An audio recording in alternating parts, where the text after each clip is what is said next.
Hello and welcome to another episode of the Bazaar Overexplained, and we have a new season here of the Bazaar. Very exciting stuff, and there are a lot of changes to go over.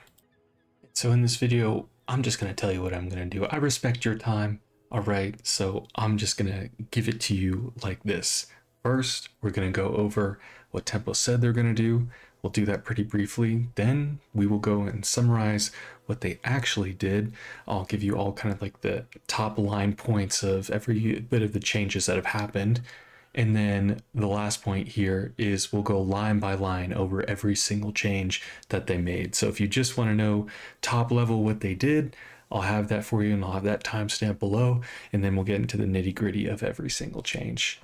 So it was pretty interesting. They put out this like patch preview for what they were intending to do for the patch, and we'll read some of the top line pieces here. So they wanted to continue to move away from items with large permanent out of combat scaling when possible, and I think they did accomplish some of that here, but they also inadvertently or maybe intentionally buffed some of the overall like value stacking things that you can do in the game with items, and things like truffles and that sort of stuff still exist. So it's not like you can't do out of combat or out of PvP scaling.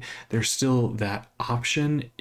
And I do see what they say when they are talking about how it can be kind of unfun because you're committing early to these sort of builds. But I think some players like myself really enjoy those playstyles. And I will say I've fired up a run of the Bazaar here, and I think those are still rather viable. It's just we don't see some of the same synergies that we did before with some of the items changes. But for like you Pygmalion players who love value stacking, you can still do that. Next up here, they talk about Pygmalion specifically.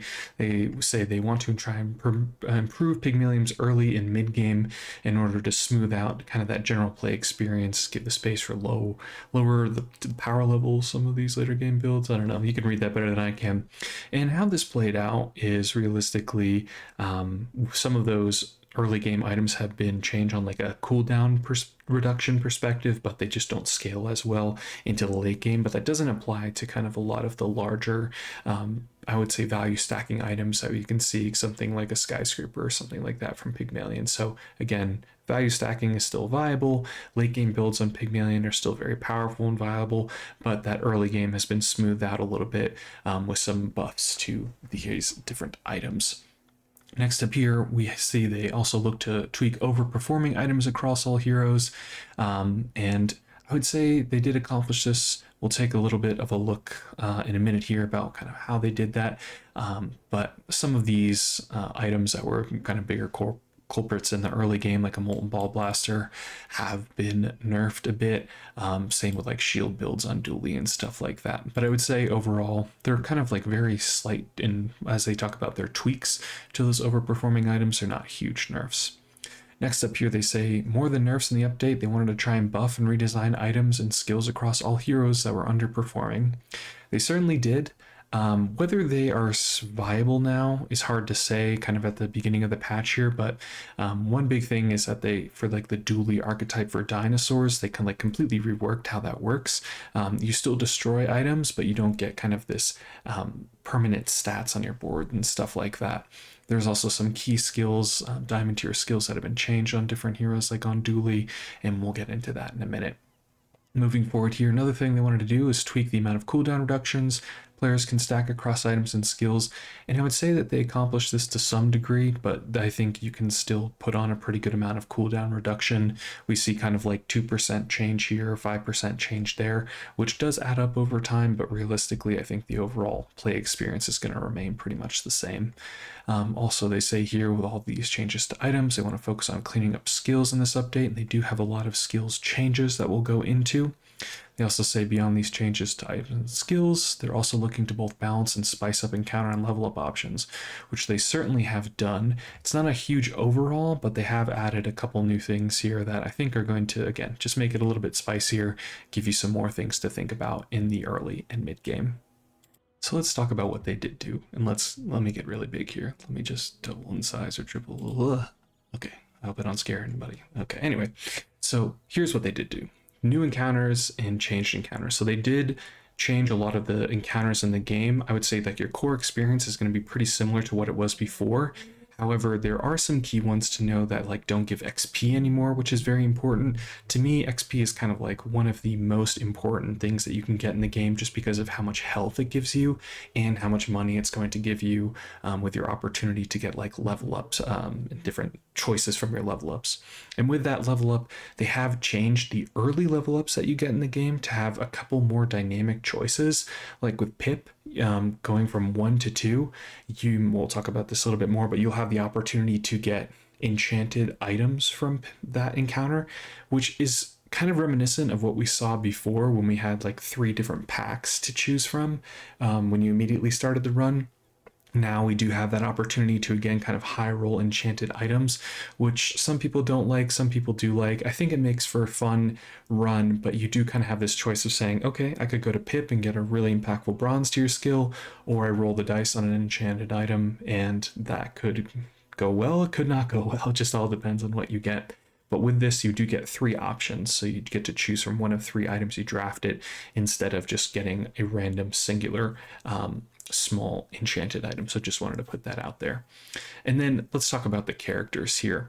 So Stelle, slight CD, cooldown, and numbers tweaks. They talked about how they kind of wanted to nerf some of the key items there and keep them in line with the rest of the items in the game. They did accomplish this, but I wouldn't say that the overall play experience of Stelle is going to be any different than what we saw before, outside of like the air pressure rifle now starts at bronze tier, so it's kind of viable early game item, which is pretty good because I feel like Stelle had a very limited amount of viable early game builds that you could consistently utilize. Thinking outside the box on Stelle can be kind of hard in the early game because you have a lot of bronze tier items that do very similar and underwhelming things, and they're all feeding into like this big engine item, something like an air pressure rifle or a molten ball blaster, that really care about seeing other items do a specific function, and then that one item is your big payoff. So you're kind of building this big engine to feed into one thing, and there's not too many of those payoff items for Stelle in the early game, so it's nice that we kind of have another build that we can go into for Stelle. Next up here is Dooley. So the shield builds receive small but impactful nerfs. We'll see the numbers changes for these, but realistically, I would say that these impact more so the early game shield builds for Dooley. Your late game shield builds are still going to be very powerful. It's just some of the numbers tweaks that we see to some of the most prominent impactful items from Dooley's shield pool early on in the game. Even something like an armored core has been nerfed in what it does in the early game, but it still has the same numbers late game. And then the other big thing here is that, so the dinosaur build for Dooley has been reworked. I'm unsure if it's nerfed. That's kind of, I have to see how it plays out. But what you need to know about it is that kind of what we talked about just a minute ago, where you don't have permanent scaling on your dinosaurs, and instead what you have is these very impactful big number jumps when you are destroying an item on an opponent's board in your game. Something, or in your encounters rather. So something that you're going to see is like a mama sword doesn't give you permanent damage anymore. Now it just doubles the damage of your weapons. And I would say that you are likely going to need that mama sword. Just having a Dianosaur and a Trollosaur isn't going to cut it anymore. And then there's also a good amount of buffs to some of the less used archetypes on Dooley. We can see something like a forklift and a hydraulic press. Hydraulic press notably is now available at silver tier, so you can actually build around it. I felt like this is a pretty good change because hydraulic press was only available at gold tier before, and you kind of really needed to get it early on for it to do its thing. But yeah, there are some good changes in there. Realistically, though, I think Dooley's in a pretty good spot this patch. Just from the outset looking at it, kind of feels, if I was going to take a guess right now, kind of what we have with Vanessa, where there's a lot of different powerful directions that you can go, and there's a lot of different viable things that you can do with Dooley. And Vanessa is kind of like my gold standard right now of like what a hero should be if they are going to be fun and played widely and not complained about as well for their power level. I think Vanessa just overall kind of has like the most dynamic amount of items that are like well balanced, and I think Dooley could be in that place now. Next up here, Pygmalien, my favorite hero, talk about it all the time. So impactful reworks to less used items for sure, mainly to that early game items. What we're going to see a lot is that something like a bandages will have a static amount of healing and shielding that it will do as it levels up, but its cooldown is going to get reduced as it levels up. And really with Pygmalien, I feel like it's not, the numbers matter less as much as the cooldown does for these sort of items that kind of have these like dual functions of shielding and healing. Because you generally, what you do is you have like an enabler that goes along with it that just wants to see that item that is going to do damage, shielding, or healing. You want that item to go off as much as possible, and that's what we're going to see with those items. So again, Pygmalion still has a very similar early game of you find your small items or whatever size items those might be in the early game, and then you get an enabler that kind of pumps up the damage, shielding, or healing on those items. So that core principle of Pygmalion still remains the same. The next thing here is, so there's those big buffs for those small items, specifically for like the value scaling archetype. We're going to see that there's some pretty interesting items that they've reworked now where the weapons and like damage or weapons and shielding archetype kind of now coexists in with this value scaling archetype that we had before. So you kind of can play a mix of those two, and I think it'll be very viable. This kind of came in when we're talking about the like premium Piggles archetype that came in, I want to say 2 or 3 patches ago. And so now that has been buffed or reworked in a slightly different way. I don't want to say it's like super over the top powerful or anything right now. It's just going to be much more easy to enable, and one that I think will be a pretty good contender for just like being viable. Like if you're talking about tier lists, like tier 1 or tier 2 builds that you can do on Pygmalion in the middle portion of the game, potentially even early game. Last thing here I just want to talk about is that, so there are buffs across the board, but those are for like the less used archetypes for Pygmalion. We see something like the money tree and we see something like the dog. They're still the same. There hasn't been any changes to these like super prevalent archetypes that we see a lot from Pygmalion and ones that were very powerful before. So given all that, let's actually go into the last 2 heroes here and talk about some skills. So again, I talked about how Vanessa was in a pretty good place, and I think in this patch here, she hasn't really changed much. There's a lot of minor item changes. I would say there's a good amount of buffs to the slow archetype specifically, and then we see something like Wetware and Silencer get nerfed. Wetware has a specifically less shielding that it's going to be doing now, which is probably good because in the early game, this is sort of like an auto win item if your opponent doesn't have poison or a high amount of damage in the early game, just because it's pretty easy to enable and the numbers that it gets up to are pretty incredible. So Wetware was super powerful before. And the Silencer, it has a lower cooldown reduction amount that it does, but it does actually increase and give you more damage than it did before. So it's not necessarily a direct nerf as much as it is just kind of a rework. But yeah, that cooldown reduction from the Silencer has been nerfed specifically. So yeah, Vanessa, I feel like she's in a pretty good place before. She remains to be in a good place. And let's talk about Mak. So Mak, we have buffs to those less used items, something like the Covetous Raven or Death Caps. Death Caps has been specifically reworked. Dragon's Breath and Frozen Flame also receiving some buffs. So Mak, I think before, also in a pretty good place in terms of the design and feel and overall ability. Mak was a pretty like high skill expression character that I think if you know what you're doing, you can have a lot of really powerful and fun runs. And we're going to see some of those less used archetypes being more viable now. Especially when we're talking about like shielding being very prominent in the metagame because of both Pygmalion, the early game items from Vanessa, and then most specifically Stelle. I think that, Mak was in a pretty good position if you're going into those poison builds, but now there are more viable builds or more other builds that you can go into that are going to be viable in the early and mid game. And yeah, overall, there's some slight numbers buffs across the board. Nothing that's too great of a standout change. But yeah, I feel like, again, Mak's in a pretty good place this patch. Talk about neutral items now. So the late game loot items are more impactful. So they give higher amounts of whether it's like regen, damage, burn, poison, that sort of stuff. So I'd be on a lookout for like gold tier versions of those items, and gold tier and diamond tier, they're going to give you way more than they did before. But on the other end of that, cooldown reduction items like the feather or the insect wing, they're going to give you less, or they're going to be harder to find. And then crit chance, specifically for like an eagle talisman, has been nerfed and it gives you a little bit less crit chance. So just keep those in mind. Otherwise, nothing too big to report here. And then lastly are the skill changes. So We see more general skills are available for Pig and Mak. We don't really see those across the other three heroes in the game, so really just kind of opening up again more for Pig and Mak. And then there's kind of a mixed bag of reworks, nerfs, and buffs to the skills. I'd say nothing is like too stand out or broken to me. Just kind of across the board, you're going to see your skills are going to be looking a little bit different. So I would encourage you that if you find like a skills vendor or you get a level up and you're looking at skills, just take a second look at those and make sure that what you're picking is actually what you want, because the numbers might have been tweaked on it or the skill might do something completely different.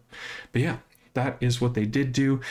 They feel like compared to what they wanted to accomplish, let's take a look. So they talk about here, they want to move away from that out of combat scaling. They do accomplish that to some degree. They're trying to make Pygmalien a little more viable in the early and mid game. I think they certainly did that.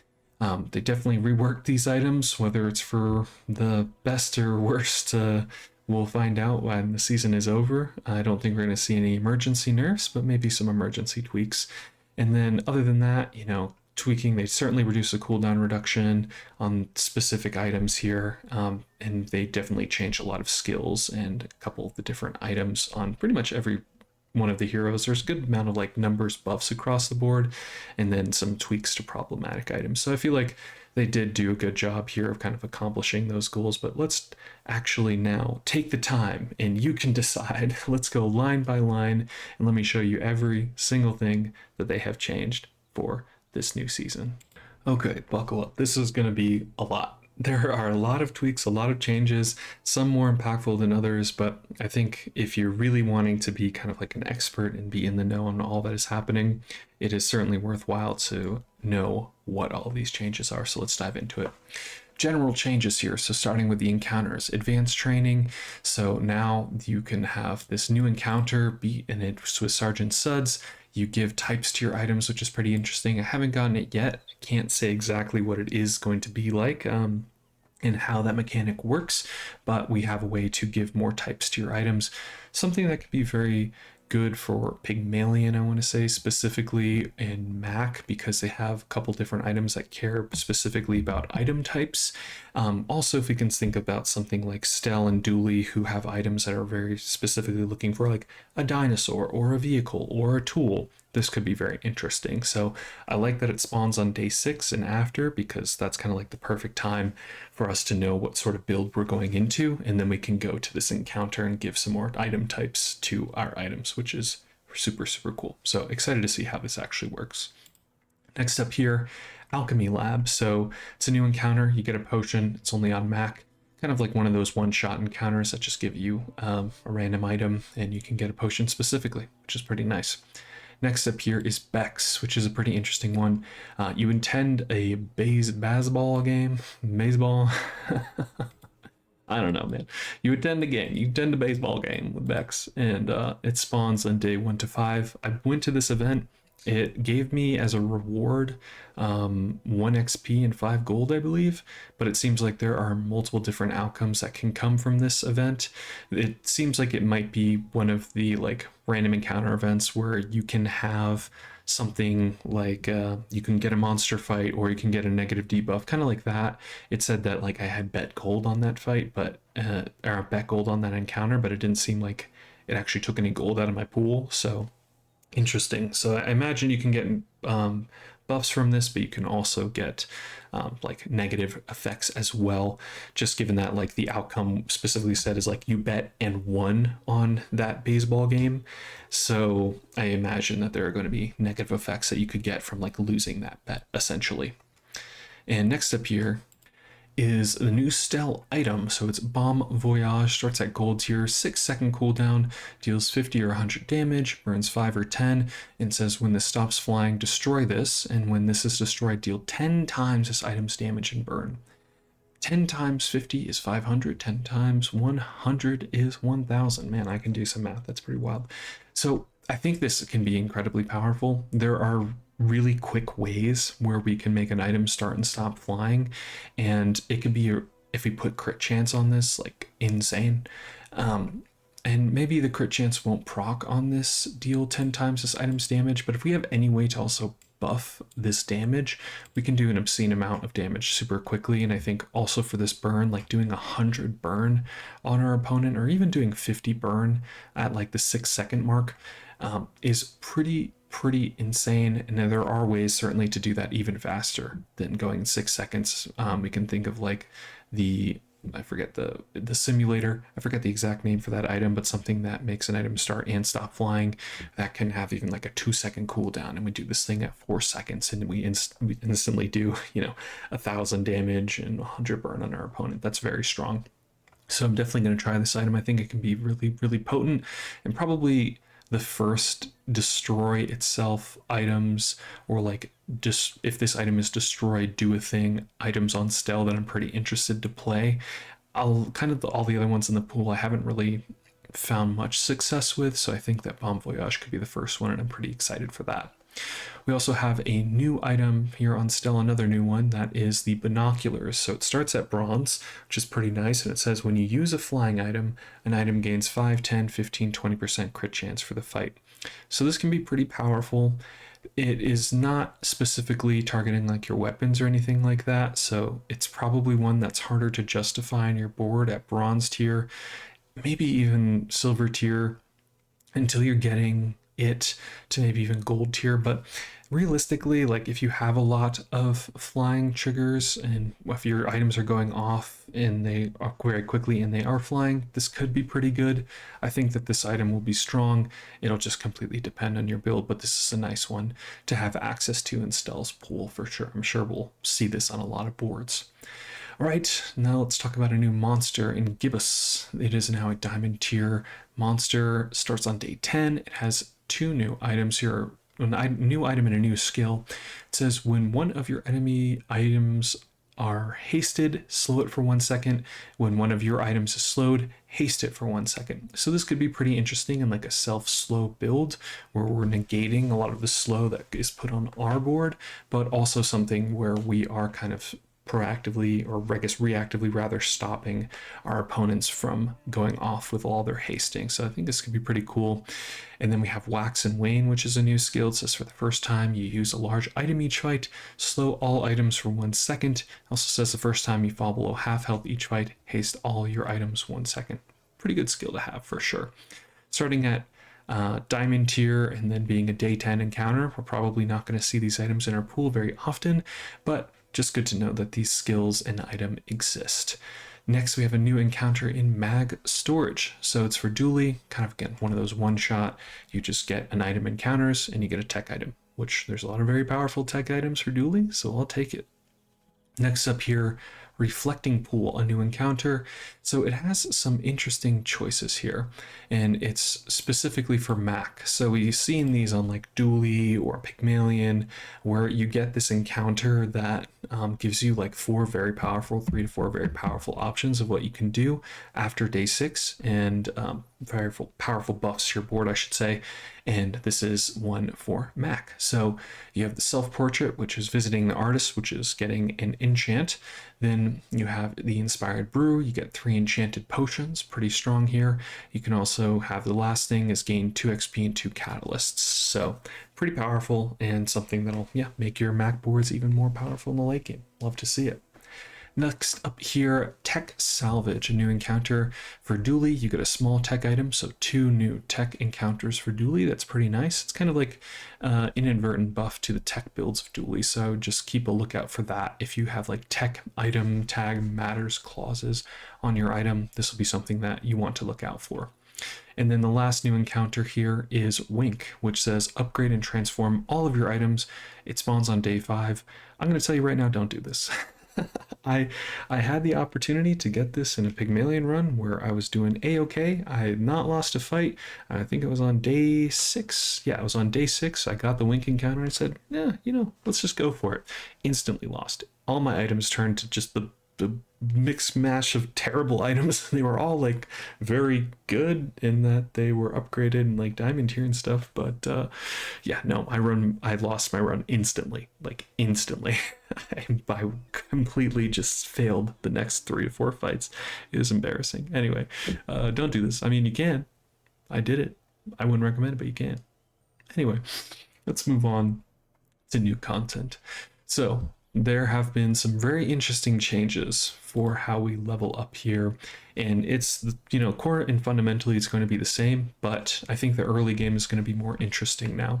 So when we're leveling up from 1 to 2, and let me be specific here, it is that leveling up process from level 1 going to level 2. This does not mean that when you get to level 1 and 2 you will have this option. Again, it is only from 1 to 2. We have, for Pip, we also can go to Pip, but we also have another option to get an enchanted small bronze tier item. And it, again, will allow you to draft from 3 different small bronze tier items. We don't just get a random one, we actually have an option of 3. So this can be very powerful, and something that is a pretty welcome change, I would say, just to kind of spice up the early game. You can high roll something incredible, you could low roll something awful, but ultimately it's also pretty interesting if you had spent all of your gold going into that level up. It might be nice just to have this encounter for the fact that you don't have to spend gold re-rolling on Pip. So just something to consider, and I think that's a pretty welcome change here. We also, going into level 3 to 4, we have the same B1, B2 upgrade, but we also have this add the silver tier item option. So we can get a random silver tier item, which at that early game portion can be pretty powerful. So something to look out for sure. Next up, we have level 8 to 9. Level up rewards are gold tier items starting here. So this is when you can start seeing your get a gold tier version of whatever it might be. So pretty interesting now that it's starting at that 8 to 9 slot.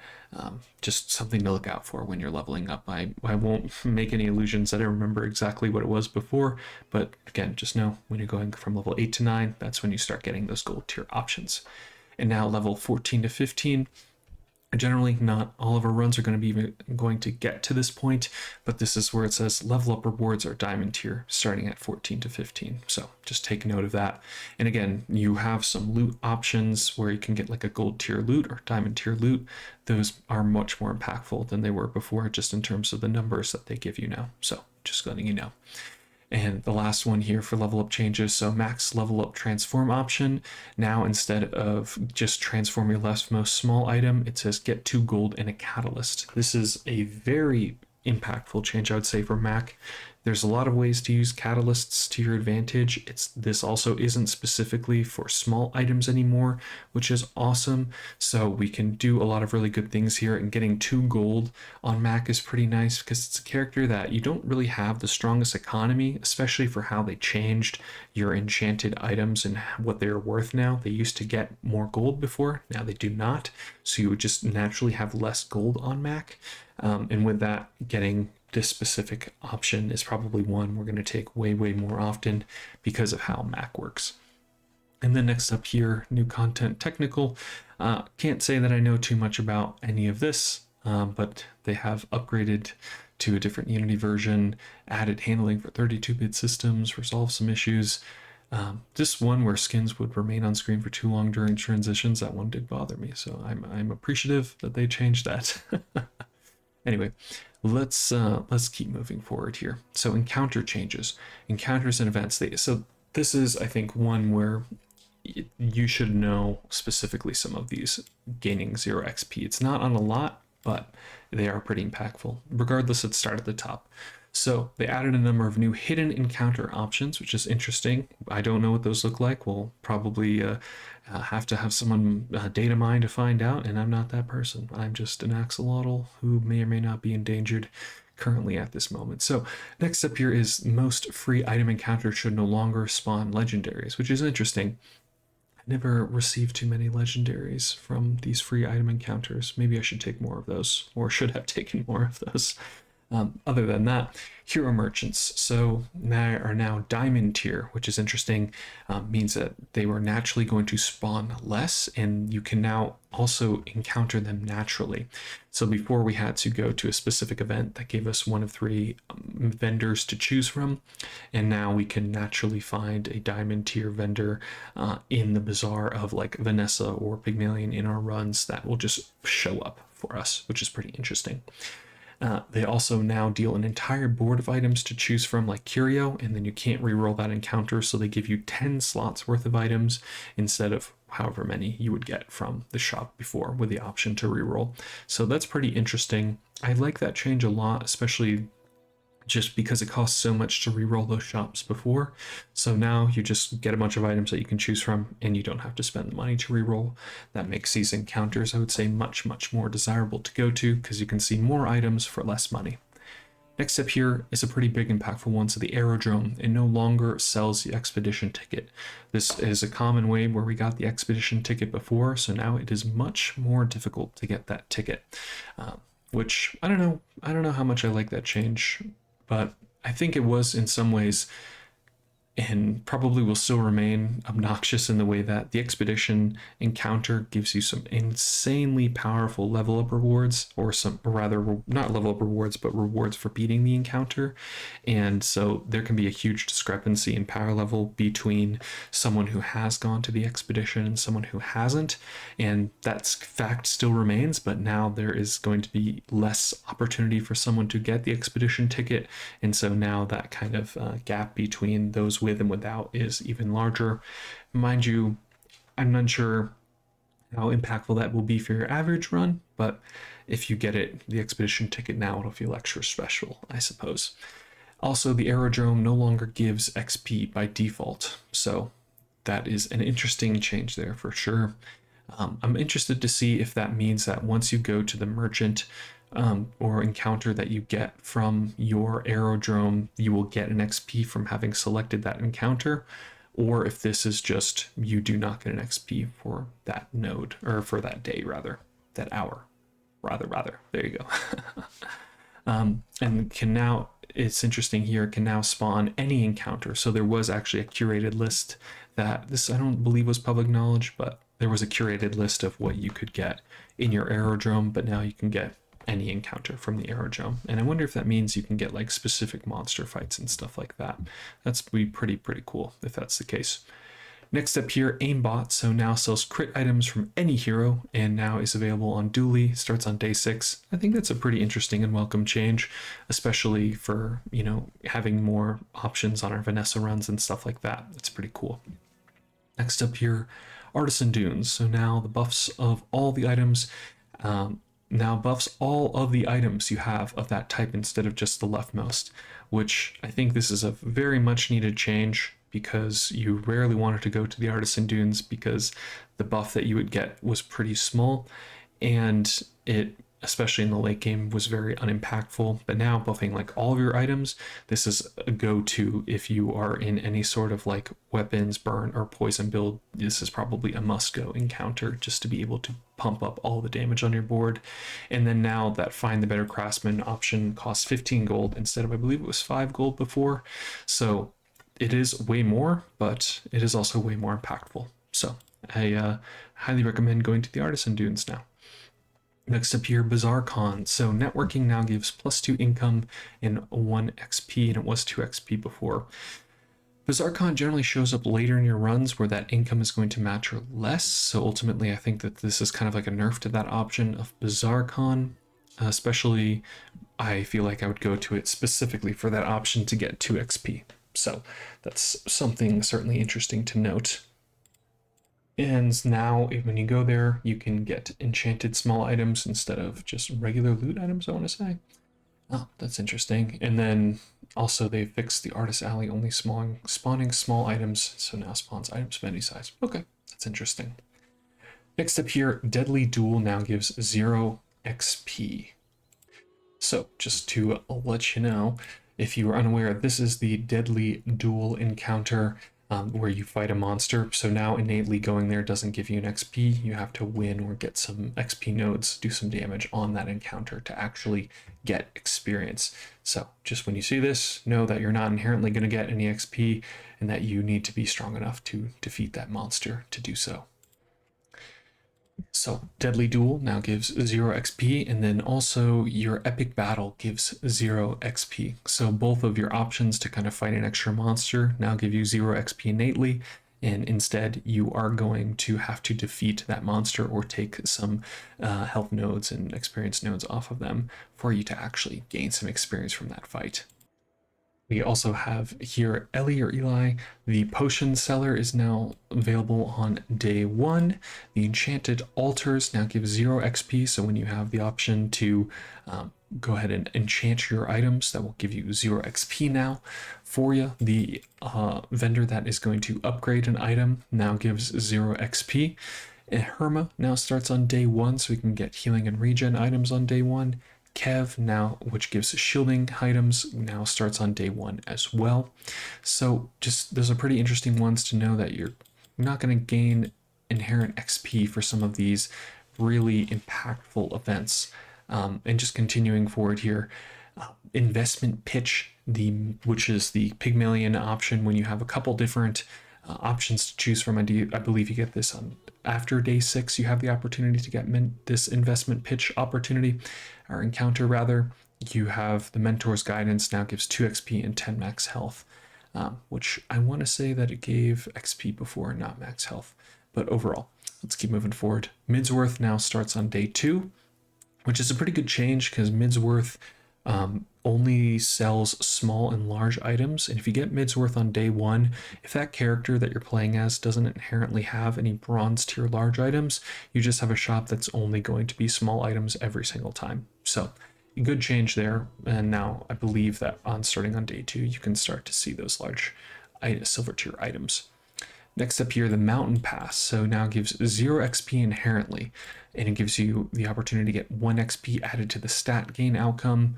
The share of the spoils loot outcome increased to 5 loot items, added lost treasure outcome, which gives an enchanted item, and then they also buffed the healing springs opportunity on there. This is a hard one to want to go to now. I would say that there are some good things that can happen here, but XP is one of the most impactful things that you can get in the game because of how much max HP it is going to give you and ultimately how much gold it is going to give you over time. So it's hard to justify specifically losing out on XP and also potentially being behind in XP compared to your opponents when you're going to be going to those when you're in your PvP fights, because the difference of even like 150 health from your chocolates encounter can make or break a fight. Even the difference of 50 health. And if you're missing 100, 200, 400 health from the fact that you didn't level up that day compared to your opponent, that is a pretty hard sell for me. So ultimately, when I see the Mountain Pass, knowing that it's not going to give me any XP, I'm probably going to steer clear of this one just because my playstyle is much more consistency focused. I like to go into my runs and kind of follow these like general metrics to ensure that like on average my power level is going to be ahead of my opponents or at least on par with what they're doing. So that's my safer playstyle, but you know, this is now kind of a higher risk reward scenario even more than it was before. Moving forward here, the Mysterious Portal, they corrected an issue where this would not give XP for the portal encounter itself, which is kind of interesting. But then the Mysterious Portal can now spawn any gold or diamond tier encounter or merchant.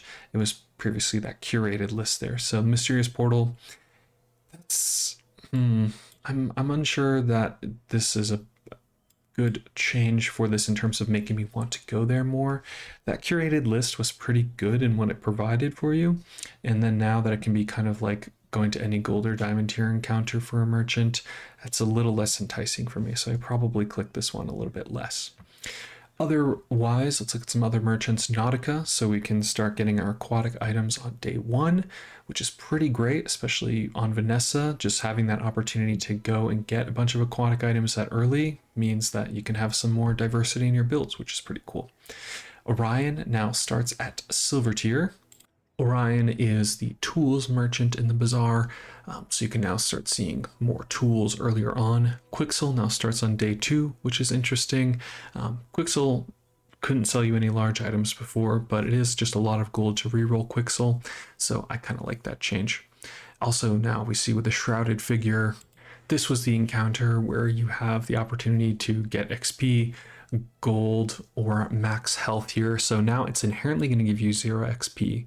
So but you can choose this knowledge one, and it's going to pick a chest containing up to 3 XP.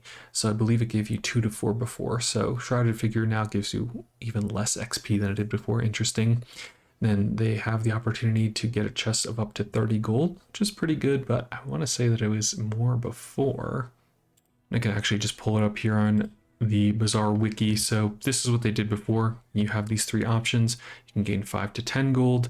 You can also spend 10 gold to gain 2 to 4 XP, or spend 10 gold to gain 200 to 600 max health. So looking at these options now, yeah, we're going to gain less XP on average, especially now that it doesn't give us an XP for that day, or for that hour rather. We can get more gold, which is pretty nice. And then the last one here, so for 30 gold, we can pick a chest containing a random legendary item. That's really cool. That's pretty impactful. Kind of, if you had that amount of money to go into this encounter, you're probably in a pretty good position before, but legendary items are incredibly powerful. So a nice high roll encounter that you can get into, and one to look out for. I would say this is pretty impactful, this specific change here, because there are some times when you have a build that you know is not going to scale into the late game, and you just need like a direction. You just need one pivot item to go into, and legendary items are generally very incredibly strong. So this is one to look out for sure. Next up here, the Street Festival now functions as merchant. Huh. It spawns 3 merchants with a single reroll. I'm confused. I read this before and I didn't pick up on this. I don't fully understand what that means now, but we shall see. Now the cult is a little bit different. So destroy all your non-legendary items and get gold equal to their value, and then you collect your membership items. And we're not specifically knowing what this means yet, but destroying all of your items and getting gold equal to their value is pretty crazy. Pretty crazy move, I should say, a way to end your run, but maybe these membership items are super strong. So we'll see.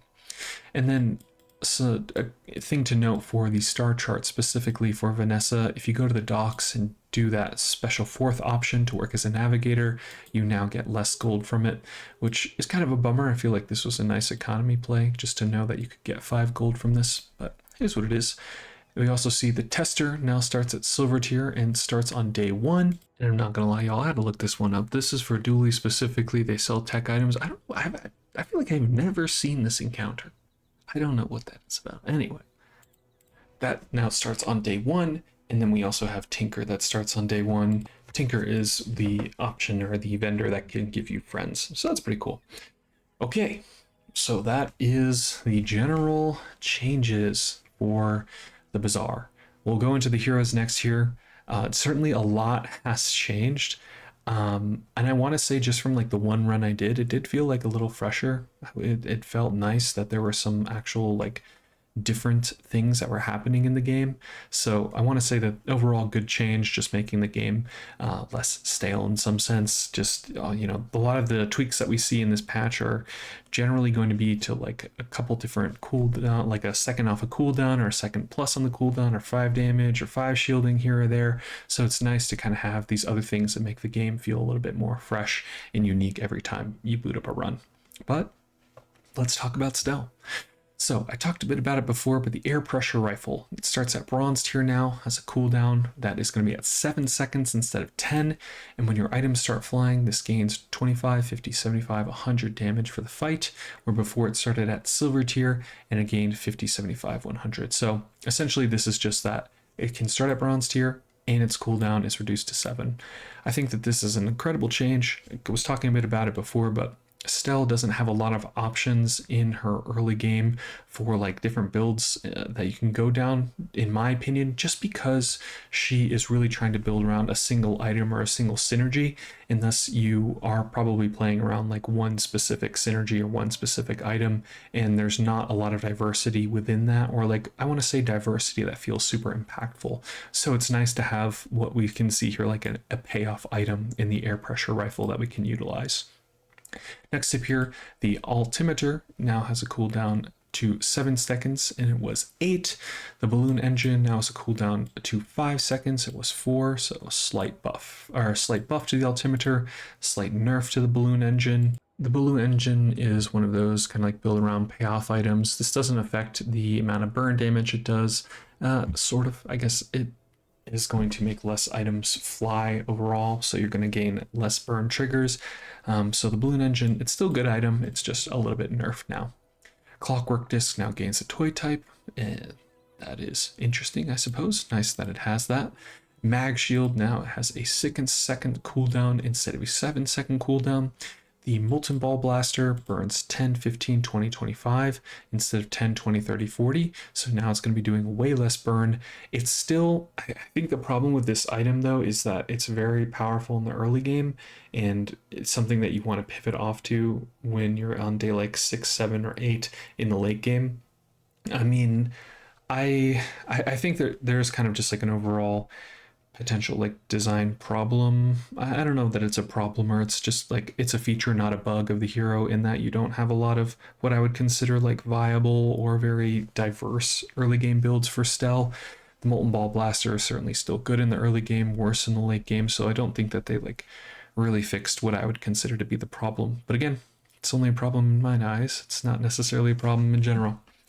Moving forward here, the multi-tool now has a 5-second cooldown instead of 6. Nice to see some of these cooldown reduction pieces here for some of these less used items.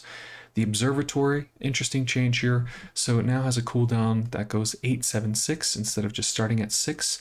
And it has a more powerful effect here. It says charge adjacent items 2 seconds instead of charging an item 1 second when it goes off. This is very powerful, being able to charge 2 items instead of 1, or charge adjacent items 2 seconds, especially kind of 2 big things here. I'm just realizing we are doubling the amount that we are charging. So we're charging for 2 seconds instead of 1, and we're charging multiple items, up to 2 items with the Observatory. So this is definitely a pretty big buff to this item, and one that I will certainly be trying in my Stelle runs.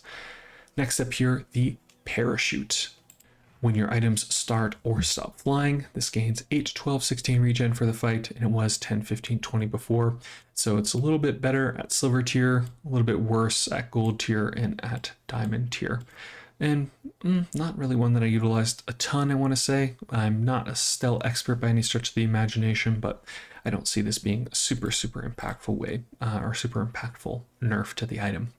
Ramming Balloon now is an 8-second cooldown instead of 9. Really like to see that change. Maybe we'll see some more Ramming Balloon builds where we're trying to make a lot of shielding and then convert that to damage. Rocket Drone has doubled its damage to 10 because it was 5 before, which is a pretty nice change given that I believe it gets double damage. Yeah, gets double damage when it is flying. So we going from 10 to 20 damage on the Rocket Drone, which is pretty nice. Solar Drone cooldown is now at 6 seconds instead of 7. Squirrel Suit cooldown to 4 seconds, and it was 6 before, so these are interesting.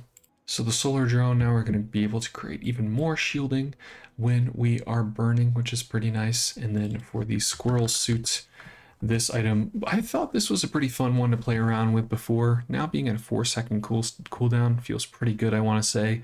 And yeah, I'm definitely going to incorporate this a lot more, just because I feel like the amount of regen it gives you and the amount it can give you if you have the right build is pretty big. So definitely excited to see that. But moving forward here, tethers, now when your items stop flying, there you go, it is going to be shielding for 30, 60, 90, 120 instead of 40, 80, 120, 160. So a pretty sizable decrease to the amount of shielding that it is going to be doing. So ultimately a pretty big nerf to this tethers item. And yeah, that is a pretty tremendous amount of shielding that it is going to be giving you less at those later tiers. I mean, just thinking about 30 less shielding at gold tier, I think that is maybe enough to make me not want to play this item. I have to think about that. Then we have the Windbreaker, which says we are going to be shielding for 20 instead of 25. And when your items start flying, this gains 20, 40, 60 shield instead of 25, 50, 70. So a nerf to the Windbreaker. 2 pretty big sizable nerfs to the shielding on Stelle, and some good buffs to the regen builds on Stelle, which is kind of interesting here. And then last is the Wrecking Ball. It says when this starts flying, charges 5 seconds. It was 4 seconds. I have not been able to make this item work. I have tried, and maybe now that it has this 5 seconds instead of 4 seconds, we can get a little bit closer to making the Wrecking Ball viable. So Kind of some numbers changes across the board, numbers tweaks, I want to say, for Stelle here. Nothing too incredible, nothing too impressive, but it is nice to have another bronze tier build around item that we can utilize, and then the observatory being a little more powerful is pretty nice too. Let's move on to Dooley. So, Angry Balloon Bot. They corrected an issue where this item would trigger off player shields if it was on an enemy ghost. That's interesting. I had no idea that that was a thing. Here we also have that the Armored Core. So this and the shield items to the right of this gain 15, 30, 60 shield for the fight. It was 20, 30, 60 before. So slight nerf to its silver tier version, just the version that we get in the early game. We can choose our core. And ultimately, I think that that is kind of a change that we're going to see to the shield build across the board here. A lot of the early game shielding items on Dooley have been nerfed, but they still retain like their mid to late game shielding properties. So it's just that early game portion of your shield build that is going to be less strong. Next up here is a buff to Ballista. It says when you haste, this gains 30 and 60 damage for the fight. It was 25, 50 before. So 5 and plus 5 plus 10 damage on this thing. It does go a pretty long way. I think this is also just a strong late game item and one that you can build around for sure. So Ballista a little bit stronger. Bulldozer now also scales a little bit better. It's getting that plus 5 plus 10 damage as well, going from 40 to 80 where it was 35 to 70. Another thing with Ballista here, nice to have some more build diversity and some buffs and tweaks to these items. Next up here, Blast Doors, a pretty quintessential early game Dooley shield item, has received a pretty sizable nerf, I would say. So now instead of charging 2 seconds, it is going to charge 1 second. And before, I believe when your enemy used a weapon or a burn item, it would charge. And now we need 15 times for that to happen versus 10 times where it was before. So I think we're going to see a lot less blast doors, which I think is nice because blast doors could be pretty annoying if you just had like a weapon spam or burn spam build. You just rolled into a Dooley who had blast doors and their board might have sucked, but blast doors was just so good against what you're doing that you were completely countered. So I like to see that with these like high impact items that they're worked in a way where they don't just completely ruin your run if you happen to get unlucky and come across them as an opponent, I should say.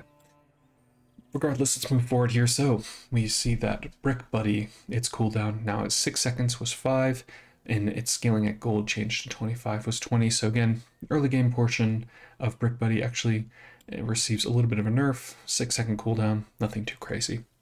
Bunker, they corrected an issue with a turbo bunker where it hasted enemy items. Huh? Wow. Alright. That's pretty wild. That's wild indeed. I feel like I have seen that too, anyway. Charging station. This has been redesigned. I think it's been redesigned in a pretty cool way. So when you use the non-core item to the left of the charging station, you charge your core for 1 or 2 seconds. So before, I feel like the charging station was just not that impactful, but now that you can produce a tremendous amount of charge on your core in addition to whatever you were doing before, I think that this can be like a very impactful item later in the game, especially for building around our damage core, our shielding core, any core that is going to be scaling the items to the right of it. I think that this is a pretty cool change to charging station, so excited to play around with this one. Next up here, we have Clarence. They have received a nerf. Their cooldown is now at 6 seconds. It was 5 before, but their scaling has increased to 25 where it was 20 in the later portions of the game at gold tier. So, Clarence was pretty powerful and one of those build around items that was not an auto take, but if you're in the friends build, you probably wanted to play Clarence earlier in the game. So, interesting to see that this has been nerfed. Copper Ed now poisons for 4 and shields for 20, where it used to poison for 5 and shield for 25. So nerf to the Copper Ed there. Hate to see it, but Ed was pretty powerful, gotta say. And alright, here are some pretty sizable changes that we will get into with the Dinosaur build. So Dinosaur, the cooldown now is at 6 seconds and it was 9. It deals 50 damage, it used to deal 80 damage, and here's the interesting thing. It says when you destroy an item, your dinosaurs and your relics gain 25, 50, 75 damage for the fight. Before it was when you destroy an item during combat, your dinosaurs permanently gain 10, 15 to 20 damage, depending on the rarity of Dinosaur. And let's look at all of the dinosaur items together, and then I'll come back here. So make a mental note to come back to this one. So the Dino Saddle also starts at Diamond tier, and it shields for 50 instead of 30 and 60. We then also see that Momosaur has a cooldown of 9 and 6 seconds, where it was 10 seconds before. It deals 100 damage instead of 200 damage. It says when you destroy an item, double the damage of your dinosaurs and relics. Instead of when you destroy an item during combat, your dinosaurs permanently gain 20 and 40 damage. And then let's go look at Rex Specs. Cooldown now is at 10 seconds instead of 11. Here is Trollosaur. Cooldown to 9 seconds, and it was 7.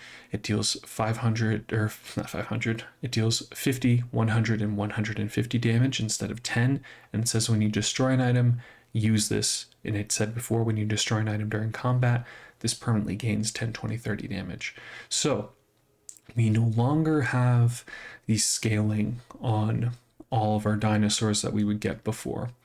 Instead, what we have are these fight-specific buffs. If we think about the numbers for the Dinosaur and for Trollosaur, Dinosaur giving 20, 50, 75 damage to your other dinosaurs or relics, that is good, but not incredible. And I think really what we're going to see now with like our Dinosaur is that we are going to use it with our Dinosaur, which is no longer a vehicle, by the way. And so we have this like fast cooldown dinosaur that is going to be pumping up a lot of damage. It's interesting that these changes are what they are. We still have the destroy clauses on the dinosaurs, but they ultimately just work in this way that I think we'll have to see how they play out. I want to say that ultimately I really enjoyed playing the dinosaur build before, because I just like builds where you sort of commit to an item and then you keep scaling it up over time, but this is more fight specific.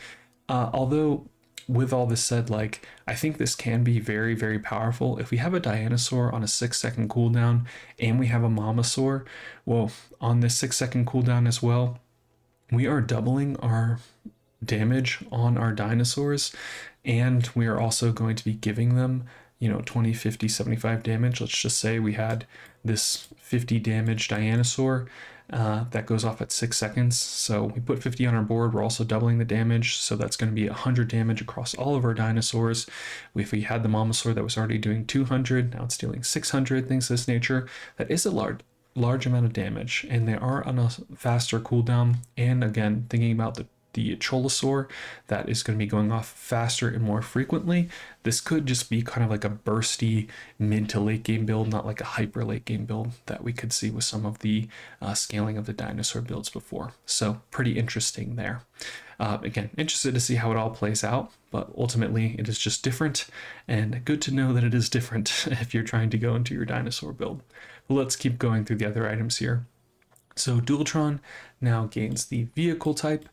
Fiber optics, and now the radiant fiber optics protects items with a cooldown. That's interesting. Flintstones, so this is, I'm surprised to see this one, I will say. So the burn on Flintstones now goes 2, 3, 4, 5 instead of 2, 4, 6, 8 for each relic or tool you have, but it now has a 4-second cooldown. And although they nerfed the numbers on this one in terms of how much burn it was doing, this cooldown really makes up for a lot of that nerf. So we're going to be basically burn stacking, where we didn't necessarily have that opportunity to burn stack before. And what I mean by that is we're just putting on more burn onto opponents on the burn that they already had. And just in the way that the burn works in this game and how it ticks, that is incredibly strong. So I feel like this is a pretty big buff to Flintstones realistically. But that's just how I see it. Anyway, let's keep moving here. So the forklift, if you have another tool, apparel, tech, weapon, ray, relic, property, vehicle, or friend, this has plus 100 and plus 250 damage for each. Before it was only tool, apparel, tech, weapon, or friend. I do think that, let's see, 1, 2, 3, 4, 5. So we had a ceiling of 750 damage on this thing at gold tier versus this is 1, 2, 3, 4, 5, 6, 7, 8, 9. So we have added more damage to the ceiling and the amount the forklift can do, which is pretty interesting. Other than that, let's keep moving here. Hydraulic press. I think this is a big change here. Now it says it has a 16-second cooldown instead of 20. It is going to start at silver tier, and this has damage equal to 100, 175, 250 times the number of types that it has. And if we remember, hydraulic press is the item that eats the item to the left of it, and then gains that item type for the fight. So it still has the same scaling that it did before at gold and diamond tier, but now that we can get it at silver tier, the hydraulic press is a build that we can now again play in the Bazaar. Before, with it being at gold tier, we couldn't really commit to the hydraulic press and feel good about it because we'd get it on starting at day 6, and that was really late to start doing your hydraulic press stuff. So this is a pretty nice change here, and one that I'm pretty excited about. Notably, it is a 16-second cooldown. You could say, oh man, that's crazy. That's really, really strong on this item because it had a 20-second cooldown before and it was super strong then. Well, the reason that we don't feel as scared of this 16-second cooldown existing is that the remote control, which says use your core, now has been changed. It now says it has an 876-second cooldown depending on its level, and it also says use all your medium-sized cores instead of use all of your cores. So before, the 1-2 combo was we had a remote control on the hydraulic press, and then basically when the remote control went off, we just one-shotted our opponent. Now we have to work a lot harder for our hydraulic press to actually do its thing because we don't have the remote control to rely on. So it makes that more interesting of a build because essentially you just, again, 1-2 combo, press plus remote control, you're doing pretty good things. Anyway, let's keep moving forward. Ice 9000. So when you freeze, this gains 20-30 poison for the fight instead of 10 and 30. And thus having, 20 more poison when it's at gold tier makes me more inclined to pick up the Ice 9000. Generally not the friend I'm looking for, but it is still an item that we can utilize in our freeze builds. We normally want a nitrogen hammer, but we don't always get a nitrogen hammer. So Ice 9000 in our freeze builds is much more viable. Miss Isles. So now it says when you use a core, this gains 5, 10, 15 damage instead of 10, 20, 30. And it still reloads itself when you use the core. Miss Isles was a little too strong before, I want to say. So to see this change is pretty welcome, basically getting half the amount of damage that it did before. And again, because of how strong it was before, it could just be a standalone kind of scaling item that you utilize to be your main damage dealer, and it was just doing a little too much before. So now it's going to be doing effectively half, which we'll see how that all plays out. It might be a little bit too much of a nerf, we'll see. We talked about Momosaur, but let's move to Monitor Lizard. So the cooldown is now 4-3-2, was 5 instead of 5-4-3, so 1 second cooldown buff to the Monitor Lizard, which is pretty nice. And then it enchants map to trigger properly. Huh. I don't really know what that means. Next up here is the motherboard. It only charges on other tech use. Going to bazaar.gg, we can see that what it said before was when you use a tech item, charge this 1 second. Now it says when you use another tech item, charge this 1 second. So that is interesting. I guess a little bit of a nerf, I want to say. Yeah, I don't think it'll be too consequential.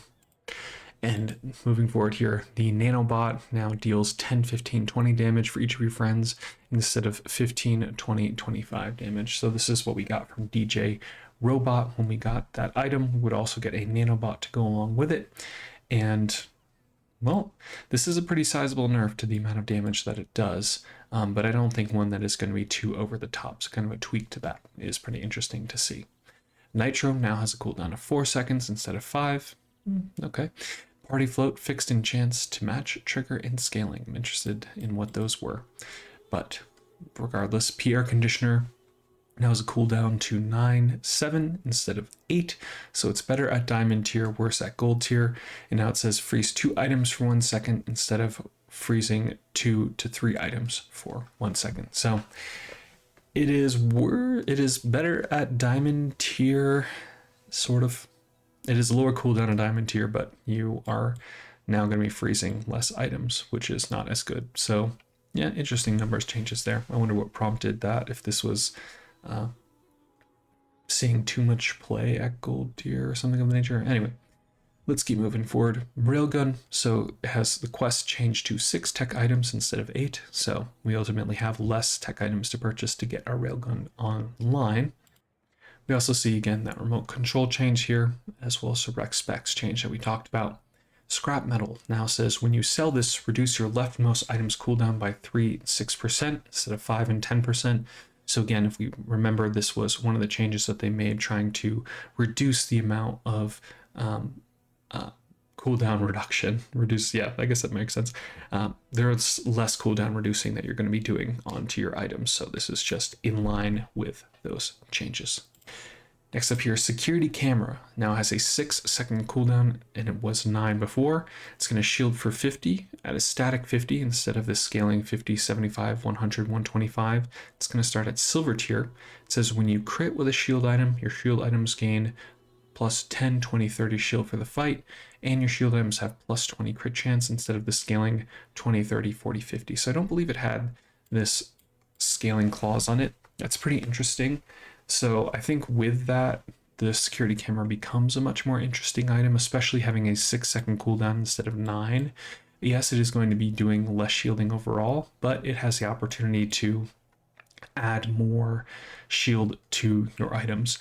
What I do want to say about the shield build is that finding the opportunity to get as much crit chance as you would need to enable this security camera build is not trivial by any stretch of the imagination. We have to work pretty hard to get the amount of crit chance to make this good, especially with this crit chance not scaling here. So we kind of have to have some skills on top of that, some eagle talismans, things of that nature.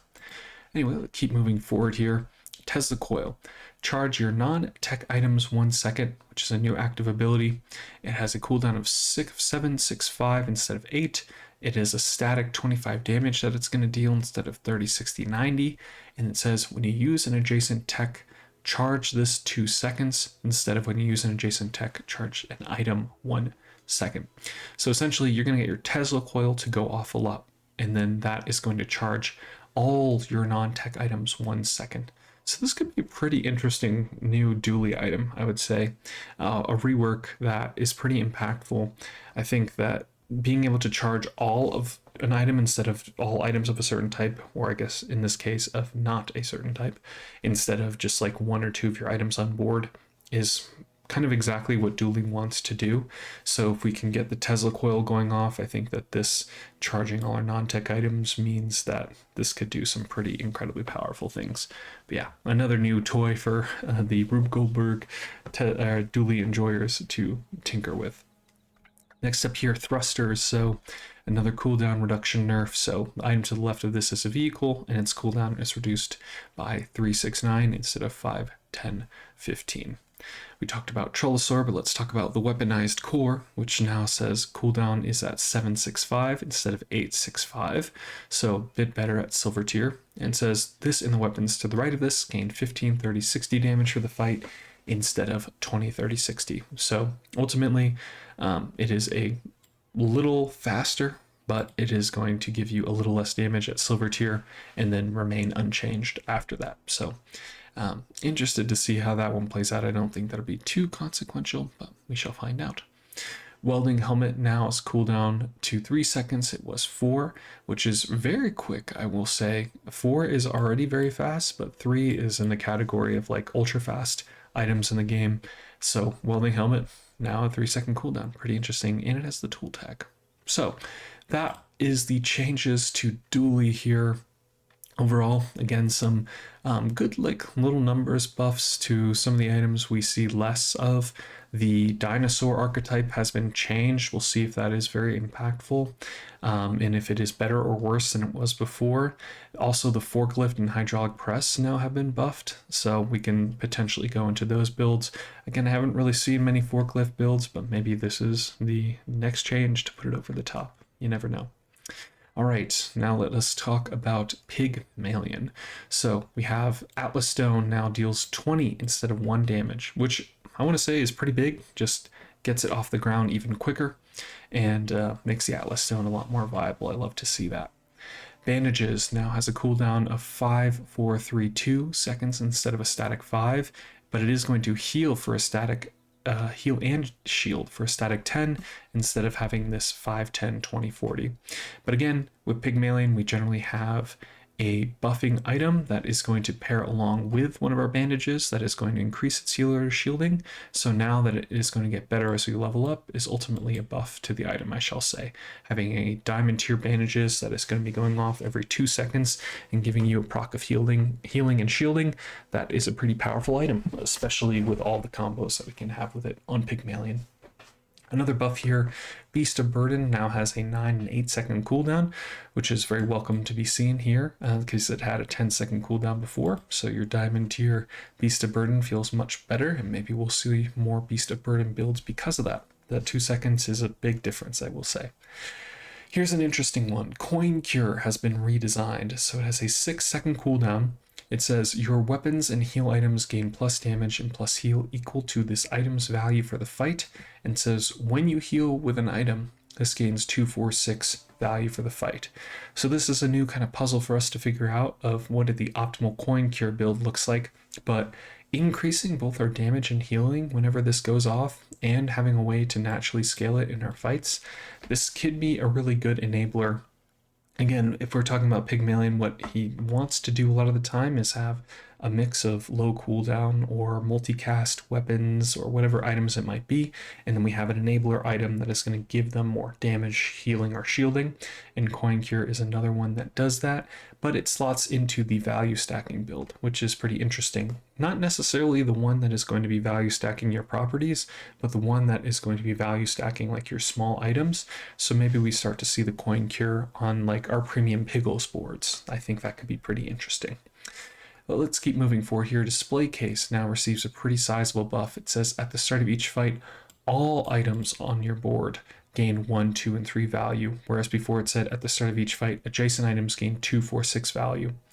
And I think that this is very, very much needed buff. The premium Piggles and like the toy build, it was pretty hard to get off the ground. There are some really fun things that you can do with it, but it was pretty difficult to just get the value that you needed, the like over 10 value on your items to start making your other items that cared about seeing that work.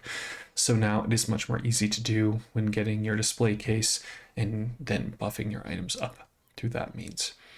Fixer Upper at the start of each day, upgrade this, and it says replace instead of the replaces every 50 gold you spend, upgrade this. So if you get a Fixer Upper on day 1, you probably want to take that item because when you get to, let's see, you need to upgrade it to silver, gold, and then that'll go to diamond. So after 3 days, you'll have a diamond tier large item. Even if you don't use your Fixer Upper, you can then transform that Fixer Upper into another item through the different encounters that you can get to transform items. So that's a very big change here. And again, it's investing in the future on Pygmalion in a way that I really like. So I think that would be pretty interesting. All right, next up is Flail. So it says it has an 8,765 second cooldown, whereas it had a static 7 before. However, it deals more damage. So it deals 20 damage statically. And before it had this 8, 16, 24, 32. So this is pretty big here. That is just like an overall pretty enormous amount of damage buff for the Flail compared to where it was before. Just having it naturally dealing 60 damage because it is a medium item that has triple multicast. And so yeah, dealing 60 damage on its bronze version is a pretty large amount. And again, we find a way to put even more damage on this. The Flail is going to be very powerful. So I think we're going to see a lot more Flails incorporated into our Pygmalion runs. Next up is a very weird redesign. I'm not sure if I'm seeing this one here and how it's going to work out, but I do like that they redesigned it because I think the gavel was something I didn't want to use much before. It says it now has an 8 and 7 second cooldown, deals 200 damage, and it says freeze all other weapons for both players for 1 second. I am hesitant to pick this item up in a freeze build. Because in a freeze build, you want to be consistently freezing and knowing that when you're going into your fights, you are going to have a lot of freeze triggers. If you don't have weapons, you are just hoping that your opponent does. And then this kind of goes into the category of what we utilized with like our beehive that was a very powerful if the weapons builds were very meta, but when they aren't, the Beehive doesn't look very good. And so we kind of have this really high roll sort of build that can be fun. But again, my playstyle, as I said before, is to focus on consistency. So I'm probably not going to be utilizing the gavel a lot, but I do think it's fun that this has been redesigned. And hey, if you can make it work, more power to you. Golf Clubs also receives a buff here. It has a 6-second cooldown and it deals 50 damage. It had 70 before, but the scaling on it still remains the same. So nice to see that it's at 6 seconds instead of 7. And keeping up with our nerf to cooldown reduction, the cooldown of the item to the left of this is reduced by 20 and 35%. And before it was 20 and 40%, and this is for the gramophone. So that 5% cooldown reduction reduced on this item here.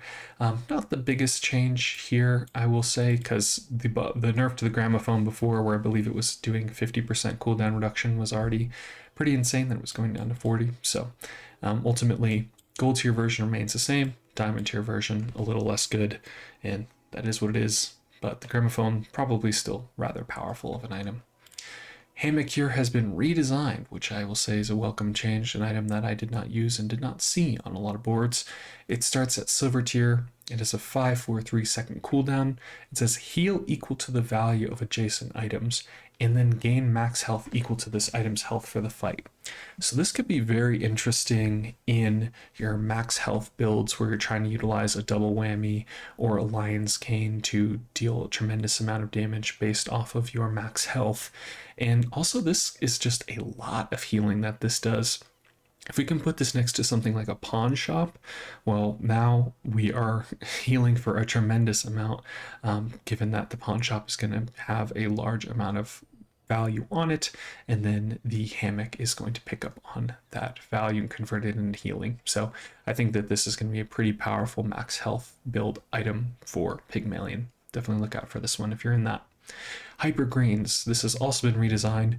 This now has a 5-second cooldown. It says adjacent items gain 5, 10, 15 value for the fight, and when an adjacent item gains value during combat, your weapons and heal items gain 5, 10, 15 damage and 5, 10, 15 healing. So this is very similar to the coin cure, and maybe it's something that we even pair with a coin cure. If we put these next to each other, and then we have like a couple different small weapons and healing items, yeah, I could definitely see that going off and being pretty good. So it looks like our small item value stacking builds are going to be much more healing and damage oriented, maybe a little less shield oriented, but that's not necessarily the case. So it's just, I think, more so that the healing portion of that build is more viable, where it was before, and also the weapons portion of that build is a little more viable. So it's pretty cool. Next up here, the Pygmalion Recurve Bow has an 8-second cooldown. It was 9 before. Again, still at silver tier here instead of bronze. Was sad to see that change, but it deals 75, 100, 225 damage instead of 60, 120, 180. So it is ultimately going to be doing a pretty considerably larger amount of damage when we can level this thing up. I still don't see us utilizing this a lot, but if we can get this thing at the right time at silver tier, or rather at gold tier, we're going to be doing 450 damage and an 8-second cooldown. So it's pretty good. Anyway, keep moving forward here. The keychain now has cooldown from 8 to 7 seconds. It was 9 to 6 before, so utilizing properties a little bit faster at its gold tier, which is pretty nice, but a little bit slower at its diamond tier, which I would say is kind of ultimately a nerf, because the keychain is generally going to be in your super late game pig builds where you're trying to utilize it with your properties, and your properties, you really wanted this thing to go off as fast as possible. It is what it is. The Kukri has also been redesigned here, so now it has a 6-5-4-3 second cooldown. It says it's going to deal 20 damage and heal for 20. So this is something that we can utilize with our Hyper Greens or with our Coin Cure. This can be a pretty interesting item, surely. It used to scale whenever we had healing or regen. I think they may have taken the regen clause off it. Regardless, it now itself is going to be healing. But we should note that this heal clause is independent of this damage clause. So if we give this thing 10 damage, it's not going to then be healing for another 10. It is going to have to, we're going to have to find a way to ultimately buff up the healing on it specifically. So that's where, again, like Hyper Greens comes in. Let's keep moving forward here. So the laser security system now gains a tech type. Makes sense. I don't think it matters too much, but it is the same item, which I'm happy to see. the lemonade stand, the toxic and fiery enchants are reduced by half. So we can't just do what we did before, which is put the toxic or fiery on our lemonade stand and utilize that as a primary damage dealer. It's going to be doing even less, and it was already hard to facilitate that before. Let's be honest here. But Pig's Gym, the cooldown has now been changed here. So it's at 10.98. It was 11.97 before. And that is an interesting one. We'll see how it plays out. I think that it means this is kind of a nerf overall to this item, in that, again, if this is going to be your late game item, you want this thing to go off as much as possible. But I think because it retains its 9 second trigger at gold tier when it had that before, I don't know that this is going to be too consequential to your playstyle. This seems like a very similar item, and I don't think that this numbers changes will make a huge difference on the breakpoints. Let's move forward here to the Regal Blade. So the cooldown is now at 9.876, and it was 10.987 before, so 1 second cooldown reduced on this thing at all levels. It now deals 50 damage instead of 100, but the quest changed, or the quests for buying this item, where it says you have to buy 10.86 of the appropriate item type. It used to be 12.10.8, so now it is easier to facilitate your Regal Blade getting more damage, which is pretty cool. Next up here, Rice Baller is now going to be burning for 8.16.24. Used to be 5.10.15.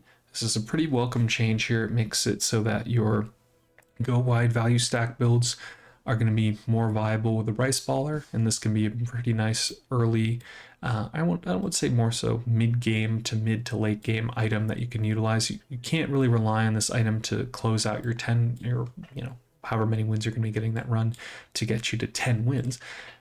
Did that make sense? No, I don't think that made sense at all. Anyway, I think that this is still just more damage on the Rice Baller, makes this build a lot more viable, and I love to see that.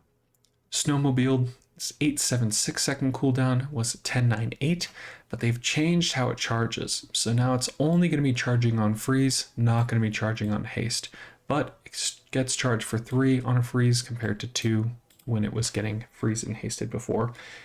What this means is that you can no longer play this in your Pygmalion drum builds. So the drum was your primary haste trigger that was going to then enable your snowmobile to go off rapidly. So now we can't really play this in that kind of like weapon spam build for Pygmalion, which is pretty unfortunate, because I think it was never very good in our freeze builds before. There was just better ways to do damage.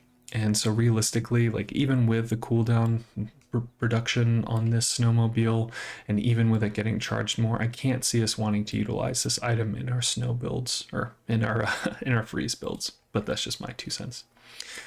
Stopwatch here. This has now a cooldown to 11 and 10 seconds. It was a static 11 before, and the freeze duration is now just 1 second, where it was 1 to 2.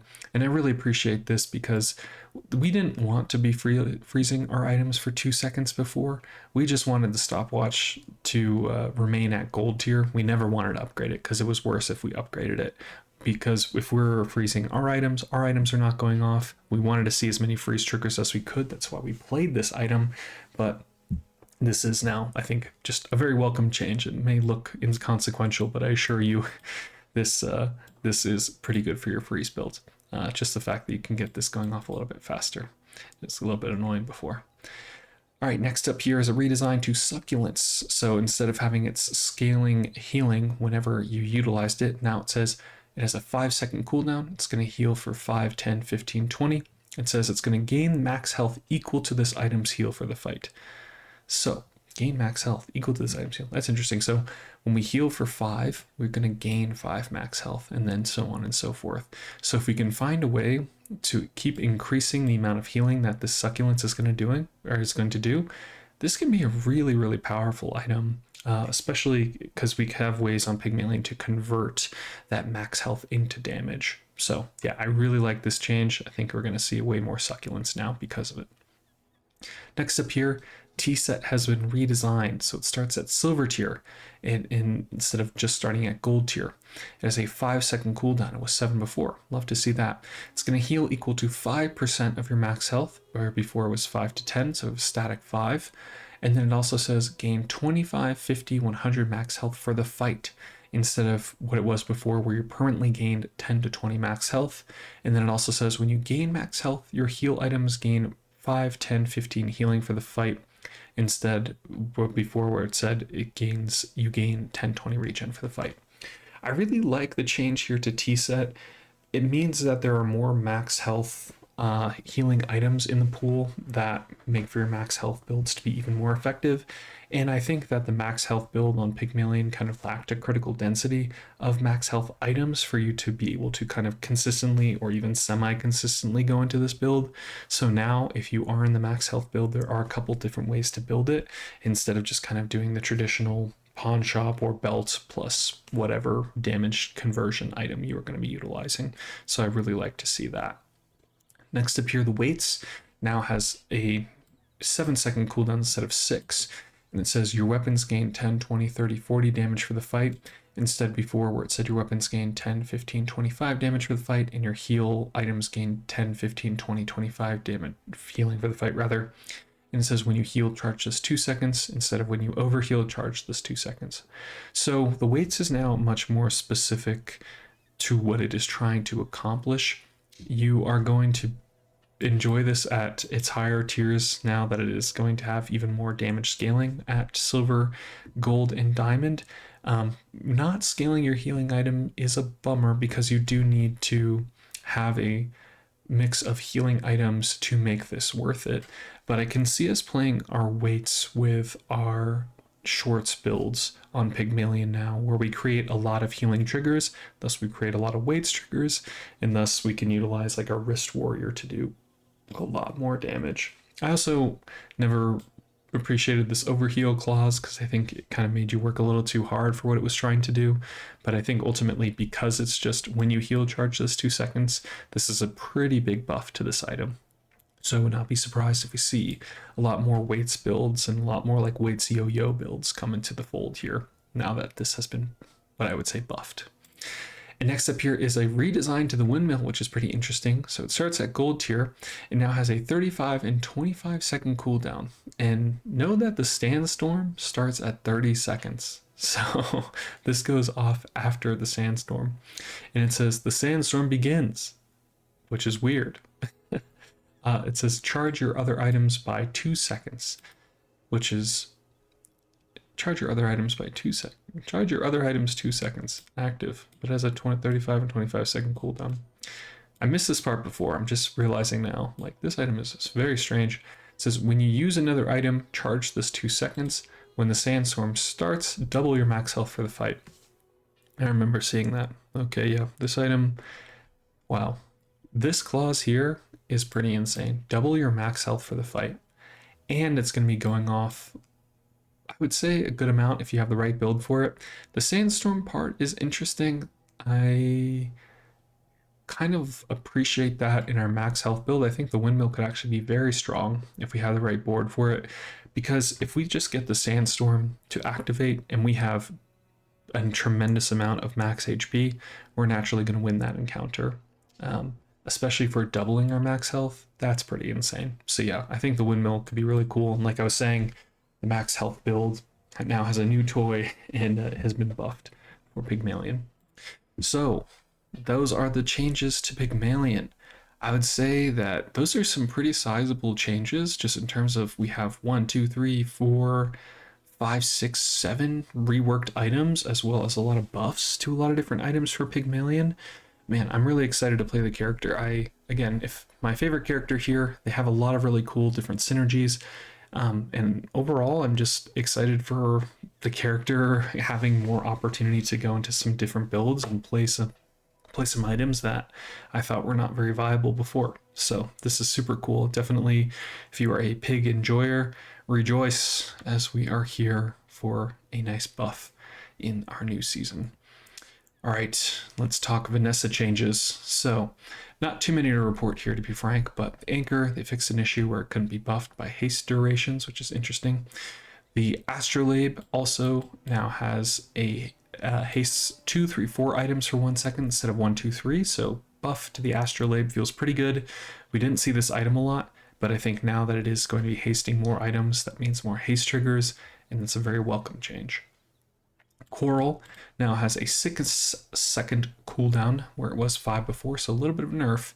But it says when you buy another aquatic item, this gains 5, 10, 15, 20 healing instead of 3, 6, 9, 12 before. And yeah, Coral before, it was never going to be out healing your seaweed, and that probably is still the case here. But at least it is going to gain more healing on it, which is pretty nice. Docklines now has a buff to it. It has a 4-second cooldown instead of 5, so this is a really fast way to create a lot of slow triggers, so that's pretty cool. Also, even more impactful here, the fishing net now has a 6-second cooldown instead of 9, and it says slow 1, 2, 3, 4 items for 2 seconds instead of slowing them for 3 seconds.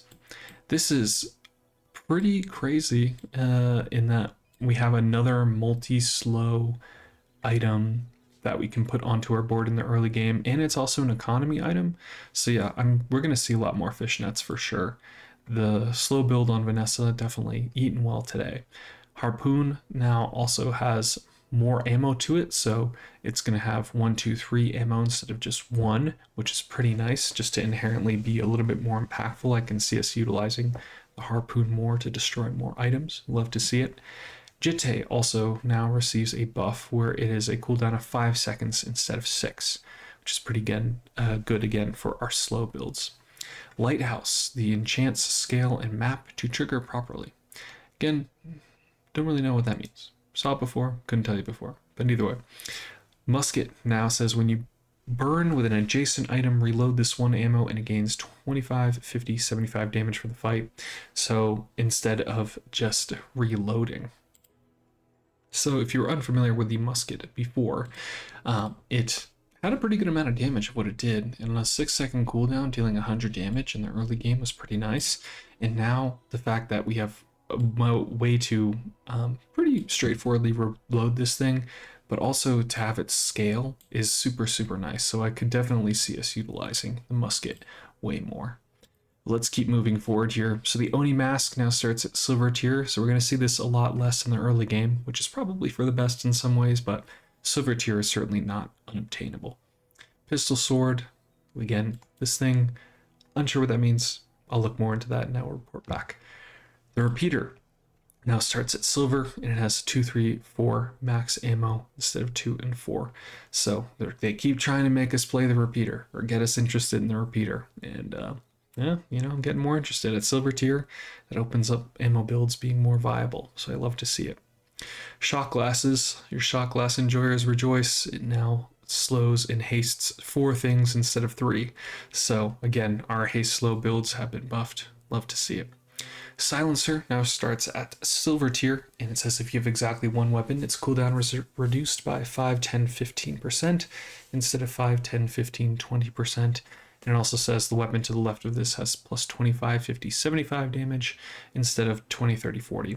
I will say having plus 75 damage on something like your ship or any multicast weapon that's going to be going off frequently is pretty big. So the silencer has been reworked. I know I said it initially had been nerfed because I think, you know, getting 5% less cooldown reduction is certainly a pretty is a nerf to the item.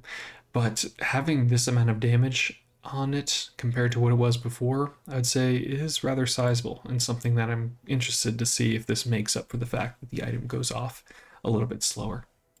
We also see that sniper rifle here starts at gold tier, and it now has a 10-second cooldown instead of 11.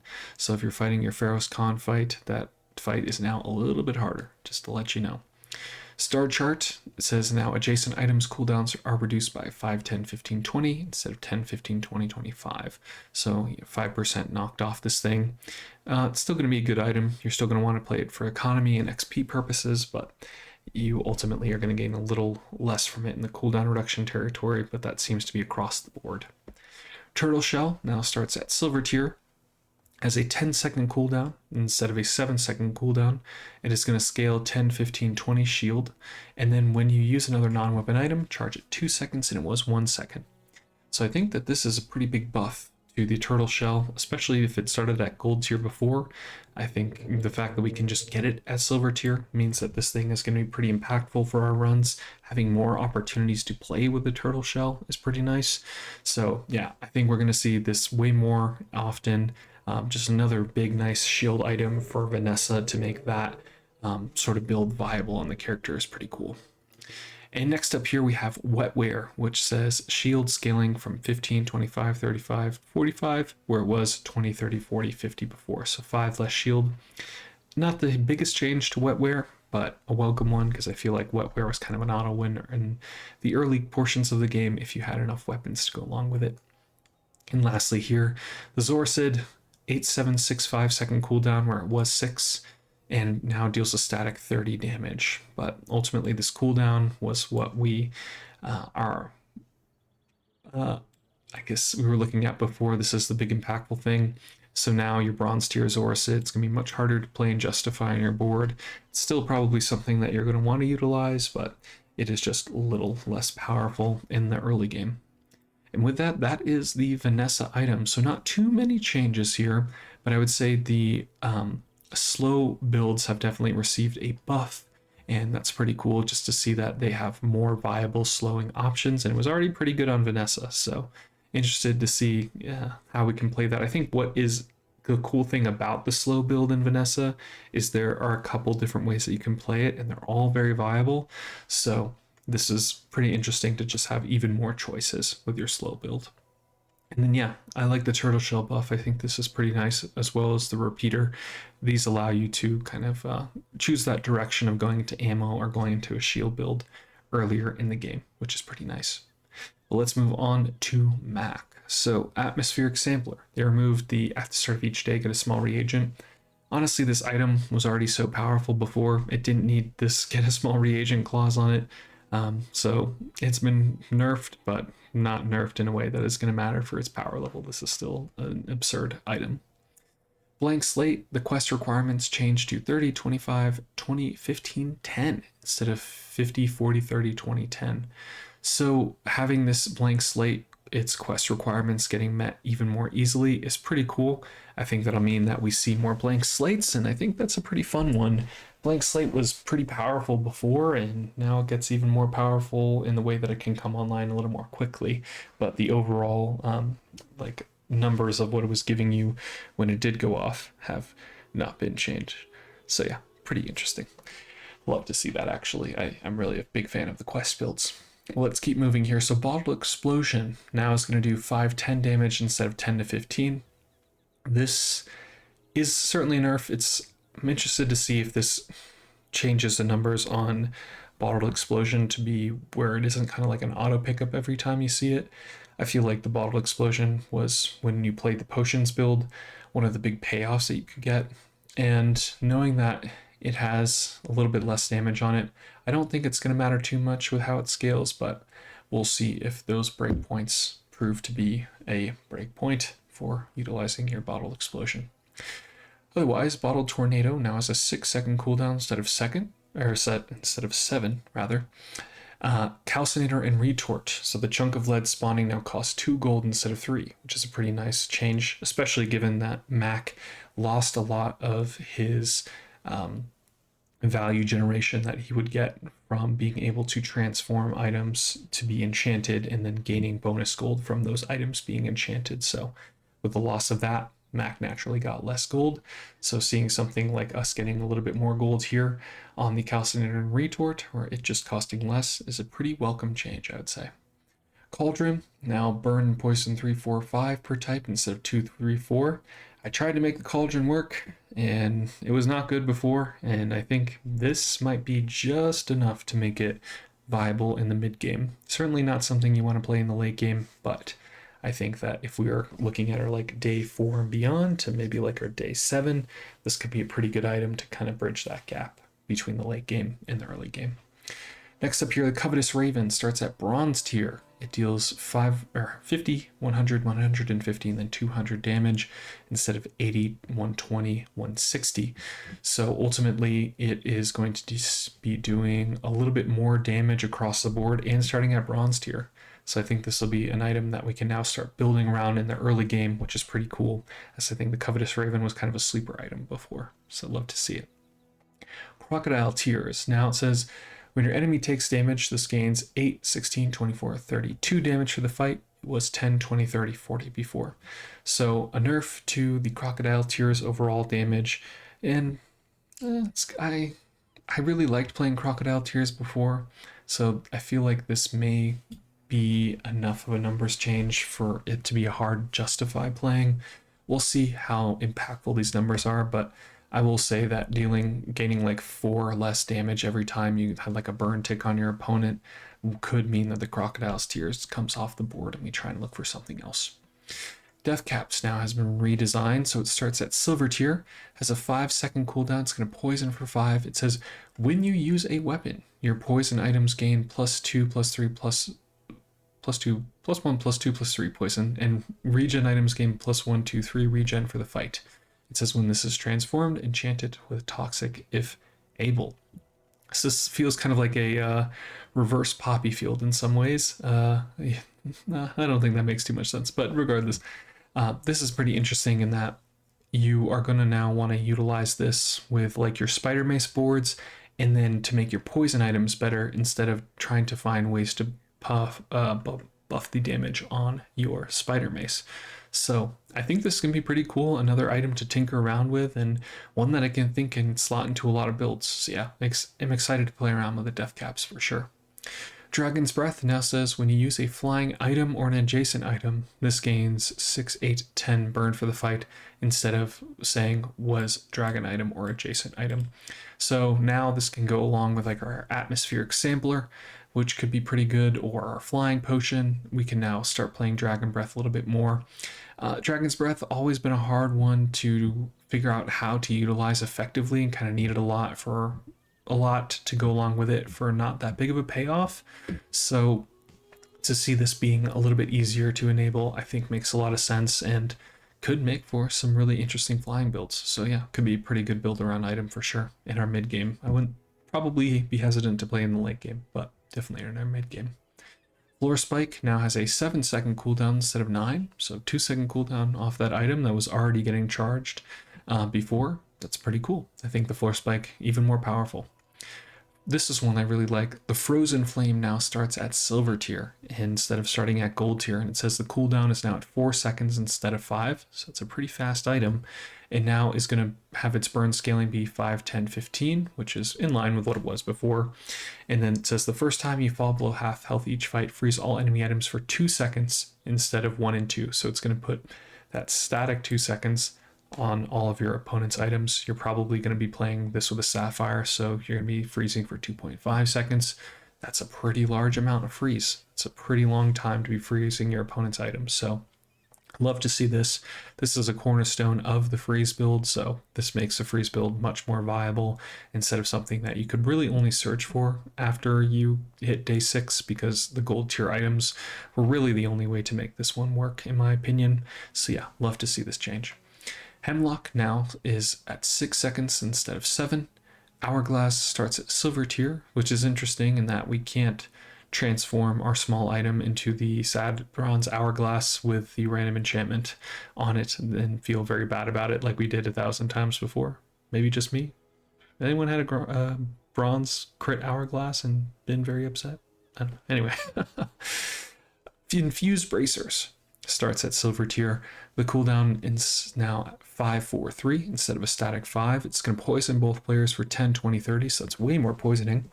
And it says when you poison yourself, your weapons gain plus damage for the fight equal to the amount that was poisoned instead of that 1 to 2 times the amount that was poisoned. So it's going to be scaling your weapons a lot less in terms of it being at diamond tier compared to gold tier. It's just going to be doing that static 1 poison for 1 damage. But starting at silver tier means that we're going to see a lot more infused bracers, and this is a very powerful item. It also gives, I believe it is the item to the left of it, lifesteal or whatever that is the equivalent in this game. I'm Bazaar Whisper, I can't remember. Anyway, it is going to give that weapon lifesteal, which is pretty powerful of an effect. Especially having this go off at Diamond Tier at 3 seconds, that's just a very fast item. And that's can be how we jumpstart like our Spider Mace or something like that. So I think we're going to see Infused Bracers on a lot more boards, which is pretty cool. Next up, Leeches. It says when you poison, this gains plus 10, 20, 30, 40 damage for the fight instead of 10, 15, 20, 25 damage. I already thought the Leeches was a pretty viable mid-game item that you can play, and this getting even more damage when we are getting it to our silver, golden, diamond tier, it's a pretty welcome change, I'd say. So yeah, Leeches, that's a pretty big buff to me. Oil Lantern now has a cooldown of 8765 instead of a static 8. And hey, if we can get this thing to 6 seconds and then our Oil Lantern is getting charged, I could see this being a much more viable, I think it's a regen payoff, correct? Yeah, a regen payoff here where when we gain regen, we charge this 2 seconds. So yeah, this could be a pretty interesting item. Yeah, Diamond Tier burning for 3, and if we have a lot of ways to gain regen, which there certainly are, we could even put this next to an item that triggers to gain regen when an adjacent item goes off, like the Rapid Injection System. Yes, I did look it up. That is what that pause was for. That could be pretty powerful for us. Next up here, the Ritual Dagger. So this has a cooldown now of 8 and 6 seconds instead of 9 and 7. So 1 second knocked off there. It also has this added clause of if you are a cult member, reduce this item's cooldown by 1 second, which is pretty interesting. If we remember before, when we go to the cult, we could like put crit chance and sacrifice some of our max HP to do that onto our items, and different things like that. We could get like a runic double bow. Now we can become a member of the cult, and we then have a better ritual dagger, which is pretty fun. Having a 6-second ritual dagger is actually a pretty strong item. Moving on to the runic double bow. Now this has 10, 20, 30 damage instead of 20, 40, 60, so less damage there. It says when you crit with another item, this gains plus 10, 20, 30 damage for the fight instead of double this crit damage. I really love this change because the Runic Double Bow, in my opinion, in your crit build on Mak was not really something that you wanted to play really past like day 6. You utilize this as kind of like something to utilize with like your Runic Great Axe, where this just had a 2x multicast weapon that created 2 crit triggers that worked with another crit item that you had, like a magic carpet or something like that. But now that this actually gains more damage, I think that this is a pretty viable way for us to scale damage on our Runic Double Bow. So I think that this could be a very real item, and with this change, one that we're going to see in a lot more crit builds. So I'm pretty excited for that. All right, scales now is at 4 seconds instead of 5.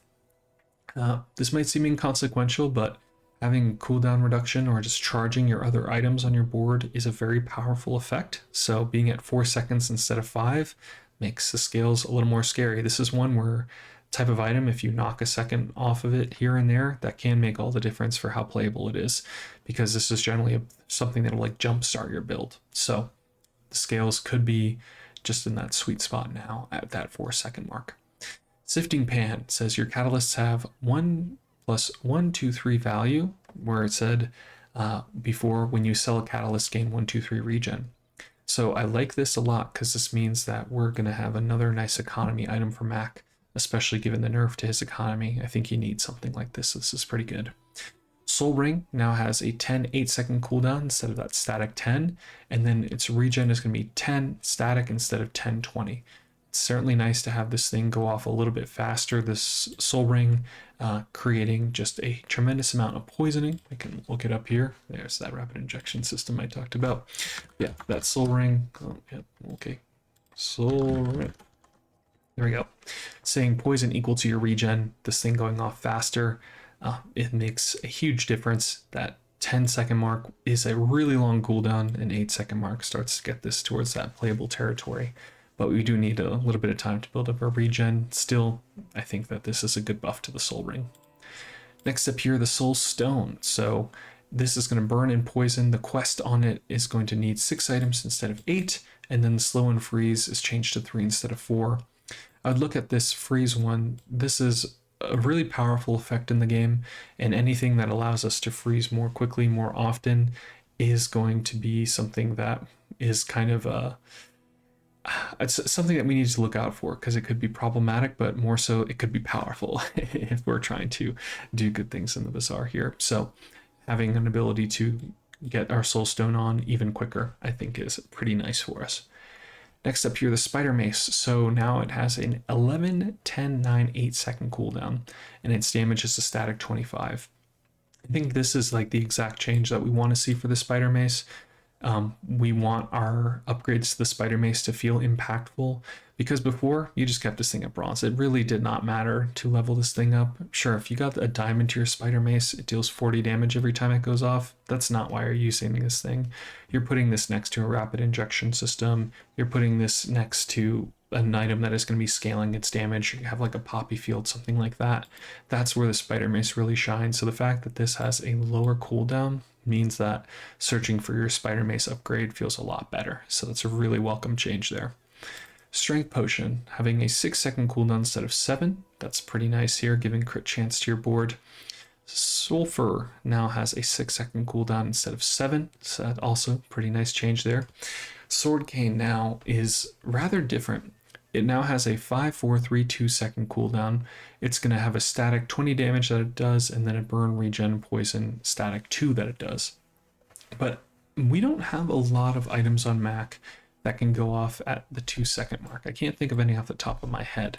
So having a diamond to your sword cane could be a really interesting way to jumpstart your late game Mak builds, where if your build starts going off at 2 seconds, like if you can create a regen and a poison trigger, those might be two very relevant triggers. Or let's say like we're looking to jumpstart our Spider Mace, we can put slow on our sword cane or something like that, and suddenly again our build is going off at 2-second mark.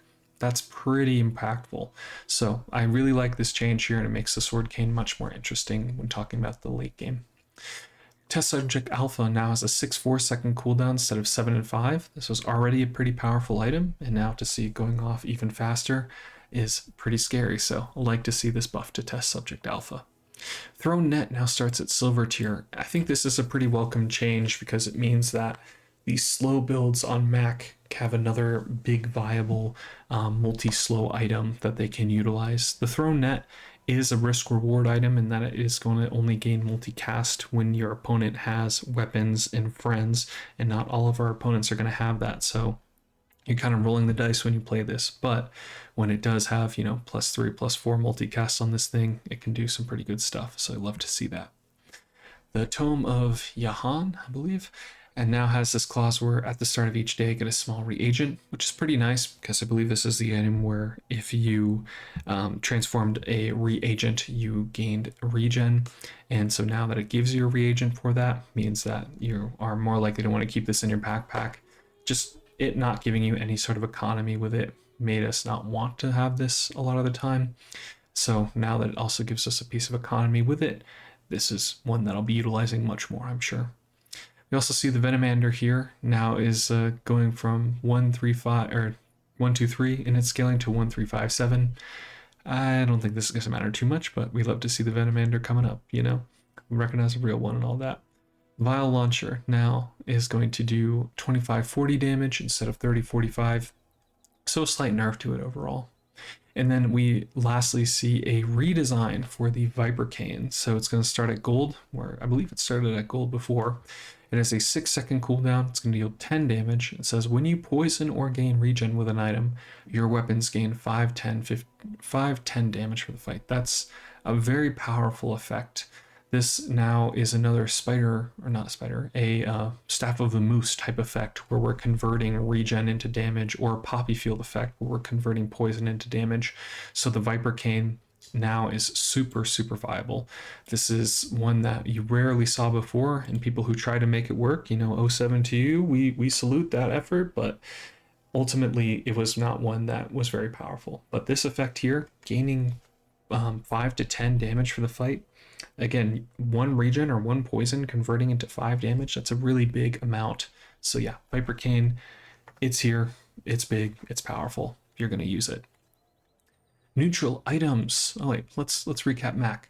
So I think there's a lot of pretty cool changes here to Mak. I think a lot of buffs that make some of the less used items on Mak very good.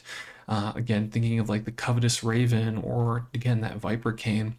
I really like the changes they made here on Mak. I think it makes the character a lot more in line with the power level of the other ones, and one that I'm excited to play. I just figuring out these little synergies, especially with something like the death caps, I think is always a fun puzzle to have. So I'm really excited to see this change here. All right, neutral items. So we have the candy mail, and then this we can also look at the Epicurean chocolates.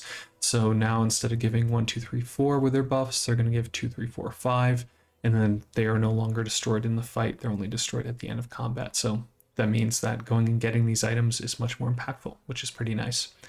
And here's what I was talking about with these loot items being more powerful. So Cinders now gives 1, 2, 4, 8 burn instead of 1, 2, 3, 4. So if we can get a gold tier Cinders, getting 1 more burn, but really at this diamond tier, getting 8 burn on an item, that is a tremendous amount of burn. So these diamond tier Cinders, look out for those. And that's going to be the same with something like an extract that now is going to go 1, 2, 4, 8. Also with a gland and with this sharpening stone and with scrap, we can see that scrap 4, 8, 16, 32 compared to 3, 6, 12, 24. Sharpening stone 4, 8, 16, 32 compared to 5, 10, 15, 20. So we're just getting a lot more with our diamond tier loot and a little bit more with the loot rarities at the lower tiers there. But again, it's kind of that diamond one that's going to feel pretty good for us. And then moving forward here, the Eagle Talisman starting at silver tier, it's going to also grant 5, 10, 20% crit chance, so it's a little bit harder to find, and it's ultimately going to give you a little bit less crit chance overall. And it says monsters with bronze tier talisman now drop silver instead, so that's a nice little change there. Ectoplasm now poisons 10, 20, 30, was 1, 2, 3 before. Ectoplasm. Isn't that the Mak item? I thought that. Why is that? Is that a neutral item? I thought this was specifically a Mak item. That's interesting. I guess it wasn't. Yeah, healing equal to the enemy's poison. The fact that it didn't self-enable was kind of a bummer. So this, let's be real, you're probably not going to utilize this item anyway. Epicurean chocolates, we talked about that. Talked about the extract. Here's the feather. So it starts at gold tier now, and then it's going to reduce the cooldown of your item by 3 and 6% instead of 2, 4, 6. So diamond has unchanged, but it is harder to find, and it's going to give you a little bit less at silver tier. Gunpowder now is going to give you 1, 2, 4 max ammo instead of 1, 2, 3. So again, diamond tier version, pretty good. Insect wing now gives 2, 4, 8 cooldown reduction instead of 3, 6, 9, so a little bit less across the board. The Necronomicon now has been nerfed to have a 6-second cooldown, and it says if you're a cult member, reduce this item's cooldown by 1 second. So I assume that this is an item that we get if we go to the cult, which is interesting. But it also makes the Lich a little bit easier, which we appreciate that. And then, let's see, Super Syrup no longer destroys itself during combat, okay. And then Vial of Blood. This is a good change to know about, just in that the diamond tier version is going to give you 1 less experience, and that 1 less experience could make all the difference. But yeah, loot items and neutral items. So yeah, the loot items at diamond tier are generally going to be more powerful. We're going to have a little less cooldown reduction across the board, but not by too much. But yeah, generally the big change here is that diamond tier loot is very good. Let's talk about skills. And I believe this is the last thing here on the list, but we can see that there are a lot of them to go over. So arbitrage, your rerolls cost 1, 2, 3 less gold. It's pretty nice. Balanced friendship starts at silver tier. It says when you use a friend, your weapons gain 2, 4, 6 damage and shield 2, 4, 6 for the fight. So a pretty powerful skill in its own right. We also see that beautiful friendship starts at silver tier. When you use a friend, your weapons gain 3, 6, 9 damage for the fight instead of 3, 6, 9. So something you can get a little bit sooner, be a little bit more powerful. Bombs Away now starts at gold tier, and I totally remember what that does. When you use a vehicle or drone, burn 2 or 3. See, I remembered. Building Crescendo. I like this change here. It says when you use an item, your items gain 1-2% crit chance. Before it was 3-6, but they removed the second clause of it, which said that you have automatically starting negative 100% crit chance. So now Building Crescendo is a good crit chance enabler. You don't have to work super hard to make this thing go off and work.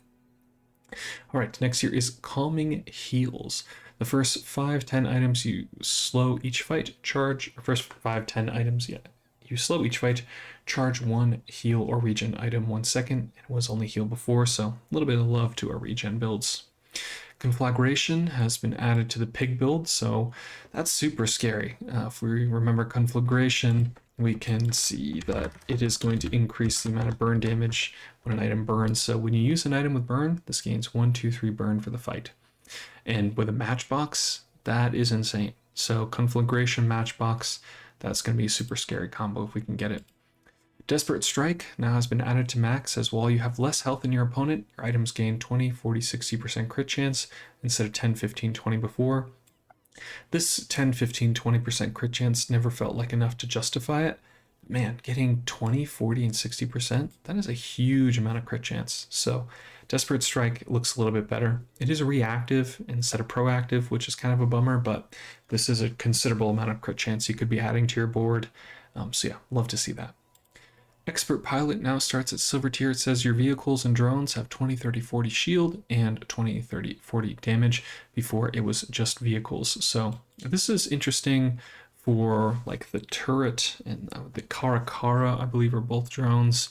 We can actually take a look at that here. We can go to the items. Let's go to drones. Yeah, the aerial turret is a drone, and this gaining more damage is pretty interesting. The battle drone also gaining more damage. Yeah, I think those are kind of the two big ones. I guess also rocket drone because it gets double damage. So this is a pretty big change to the expert pilot skill, and one that I think, you know, putting 20, 30, 40 shield and damage on your vehicle was like okay before, but generally your vehicles on Stelle are like big gold tier vehicles that are super powerful and that scale way past like these numbers. So the fact that this now is on drones is actually pretty important. So looking out for the expert pilot skill, I think, is going to make a lot of sense. Flanking Criticals is up next. It says the first time you use a large item each fight, give adjacent items 20, 40, 60 crit chance for the fight. 15, 20, it was 15, 20, 25% before.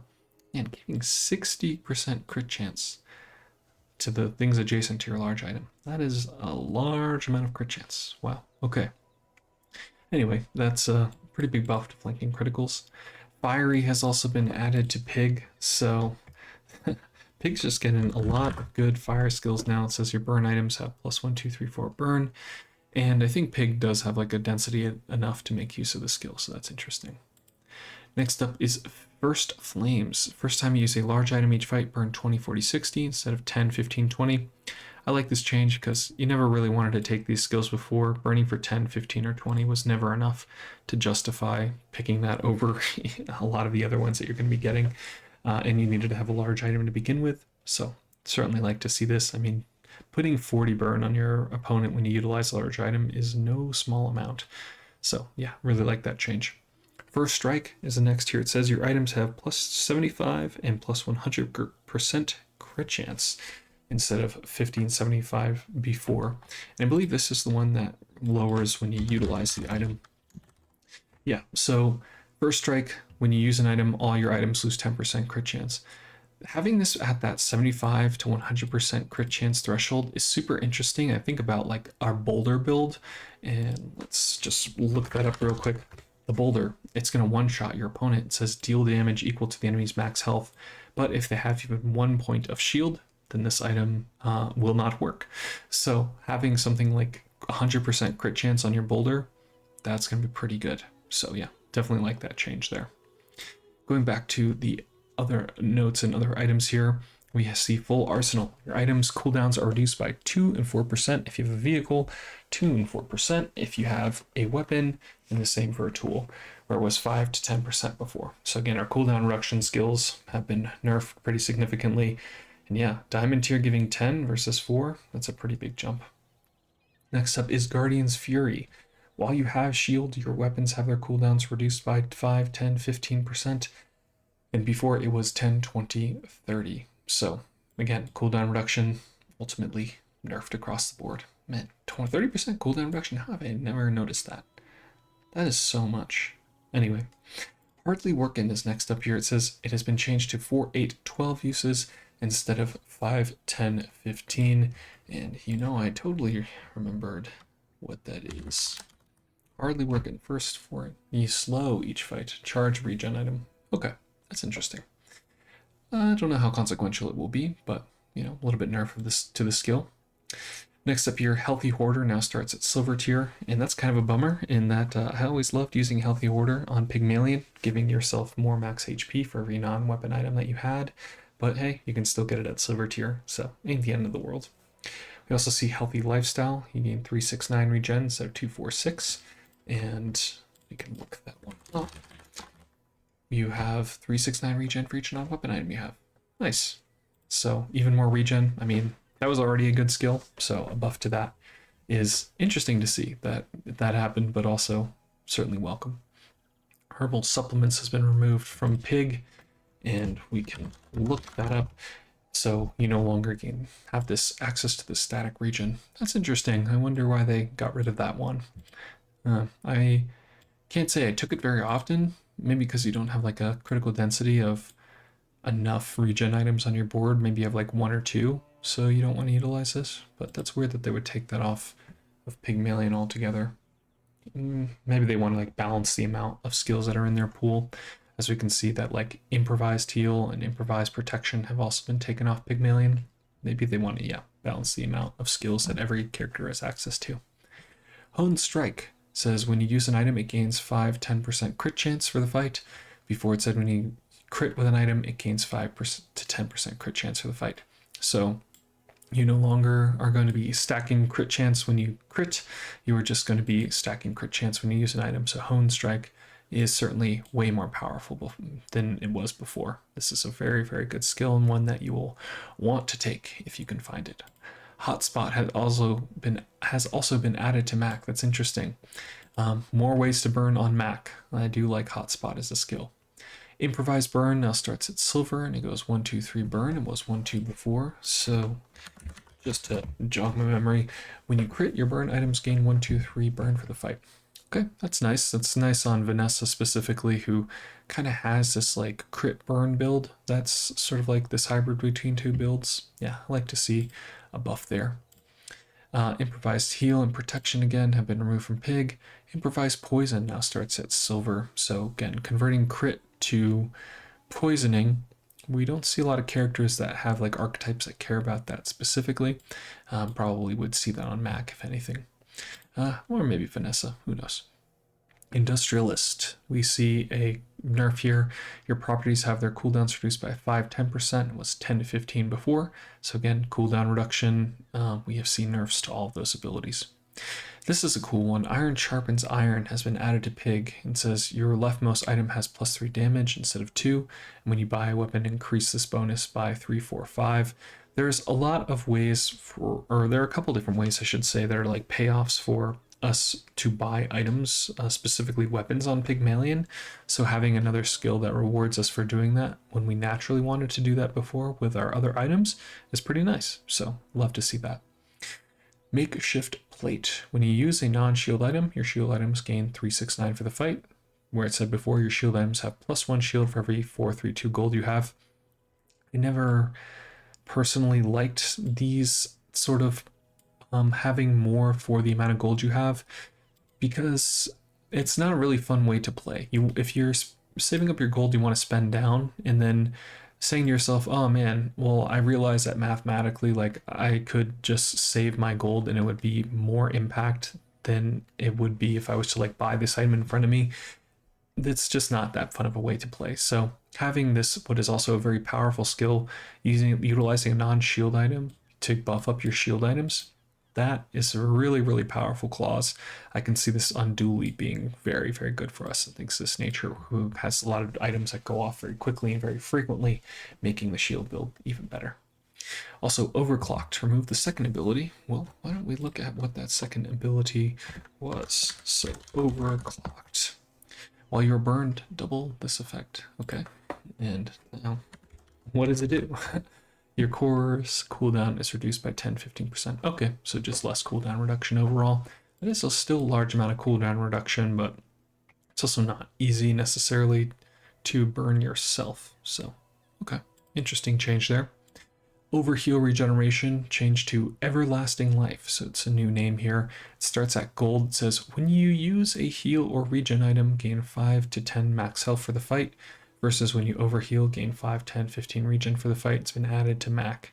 So I think this is very strong. There are certainly a lot of ways, especially on Mak, to create a lot of regen triggers.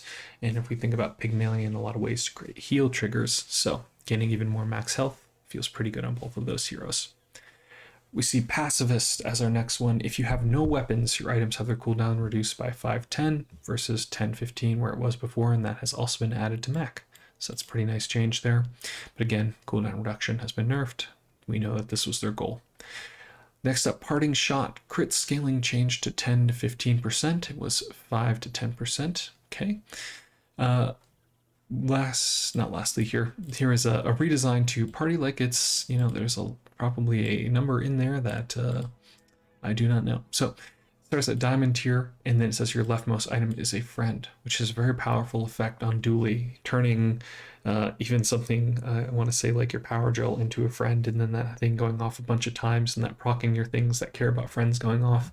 There's a lot of different ways that you could utilize this skill, so it's a pretty cool one to have, a very powerful effect indeed.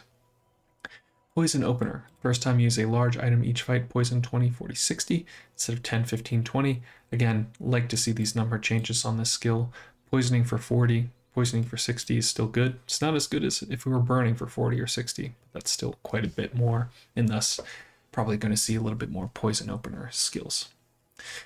Snowstorm. So damage scaling changed to 20, 40, 60, 80 instead of 30, 60, 90, 120. So a little bit less damage. We can go ahead and look at that skill. So when you freeze, a weapon gains that amount of damage. Yeah. Here we go. That is certainly a lot less, and it makes that fight a little bit easier in that encounter, but I think ultimately a lot of the freeze builds were late game builds already, so this is a nerf for sure. Obviously, with just the numbers on it, I don't know how impactful it will be, but I'm kind of surprised to see it regardless. Maybe that is just that encounter was a little too strong for what they were going for, or something like that. That's why I could see this change. But regardless of speculating, let's keep moving. Staying power. When you use a weapon or tool, your heal items gain 5, 8, 12 heal for the fight, and when you utilize a tool, heal 5, 10, or rather what it was before is when you use a tool, heal 5, 10, 15, 20. So now it cares about weapons, and that puffing your healing items is pretty good. So I think the staying power skill in the right build, especially if we talk about Pygmalien, who cares about items that are going to be healing and increasing their damage, or increasing the healing and damage dealing, I think the staying power could be pretty good. Tempering also has been added to Pig, Dooley, and Stelle, which is pretty cool. I think it's going to be maybe most impactful on Stelle or Pig with the yo-yo. I guess it's also impactful on Dooley. Tempering is just a very powerful skill overall, allowing you to give your weapons more damage simply by utilizing them. So pretty interesting that this is now on all those heroes, and a pretty fun skill to utilize. We also see that Temporal Strike has been redesigned, so it starts at gold tier. It says the first 5, 10 items you slow each fight, charge one weapon 1 second. And then it is available on Vanessa, Mak, Dooley, and Stelle. Okay. I don't have too many feelings about that, just that, it's a pretty powerful effect to be charging your weapons when you slow. Utilizing like a Magnus Femur on Mak and Temporal Strike seems pretty good, and it was already good on Mak before when we had this skill for what it was. So moving forward, Thrill of the Fight. Your flying items have their cooldowns reduced by 5-10%. It's just in line with, again, the cooldown reduction being nerfed across the board. And last here is Working Hard, which starts at silver tier and has been redesigned. It says the first 4, 8, 12 times you haste each fight, charge one tool 1 second. So this is pretty nice in that there are some builds that really care about your tools going off. very frequently, and then having this ability to charge your tools with your creating haste triggers and stuff like that is pretty good. Okay, that is a lot of skills that we have talked about. And overall, I'd say it's a lot of buffs, and it's nice to see that these skills have also just been introduced on more characters. So having, something like Pygmalien getting Conflagration or Desperate Strike on Mak, just these give the heroes a little bit more play, and ultimately I'm a fan of seeing that. Just having more options for more heroes means more diverse runs, and that's what I find to be most fun in the Bazaar. But yes, that is the patch, y'all. That is patch 7.0. Season 7 has come out today, and I believe this video is going to be coming out today too, so I'm interested to see what you all think. I always am wanting like big, flashy, impactful patches that introduce a whole bunch of new stuff just to make the game feel even more fresh and exciting. And I think to some degree these changes may look small, but they probably will play out in a way that adds to an even better experience. This isn't, a complete new character and a bunch of new items introduced. This is another incremental patch, but I think it has introduced enough for me to say, like, I am excited to play more runs because I do think the game is going to be a little more diverse. And I have had the pleasure of playing one run already, and that was my experience. There was just a little bit more, and a little bit more diversity, a little bit more decisions, and thus it was just a little bit more fun. So overall, I appreciate what they did here in patch 7.0.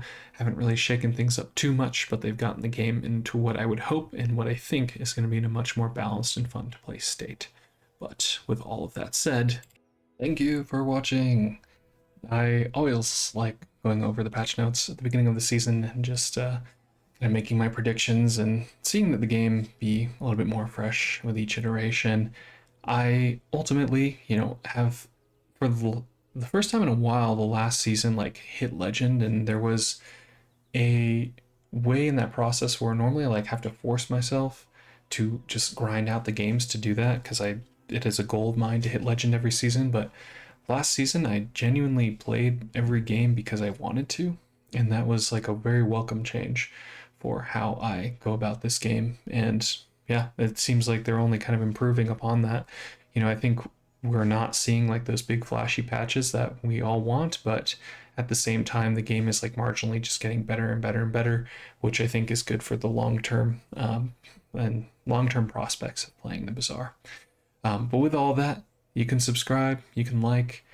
Thank you for those that do. I've had a lot of really wonderful comments, and to give you a little bit of insider baseball here, YouTubing is something that I struggle with in that I want to create content that you all enjoy, and I really appreciate that people are appreciating it, but it also is something that doesn't always feed my soul. It's not something that's always propelling me and giving me excitement in life, and having the opportunity to do it, I feel very grateful and privileged for. But at the same time, I recognize that if I'm putting too much time into it, it is not going to be giving back to me in the way that I always like. So, my ask here of subscriptions and likes, that's all genuinely appreciated because it signals to me that what I'm doing has mattered to someone, and that they have ultimately taken the time out of their day to like it and also show their appreciation, but also to me that they have said, we want to see more. And that really does propel me and makes me feel like, okay, what I'm doing here is worthwhile, and it is something that people want to engage with. So I do genuinely appreciate the people that do that. YouTube doesn't have a lot of incentive for, small folks to keep creating things of this nature, but I do want to stick around for this community and keep having fun with you all. It's always nice to have discussions with you guys in the comments, and just to kind of see how you're playing with the game, and kind of what your thoughts are on the overall meta and everything of that nature. But with that, thank you again for watching. I am the Bazaar Whisperer, and I hope you have a great rest of your day or evening. Bye bye.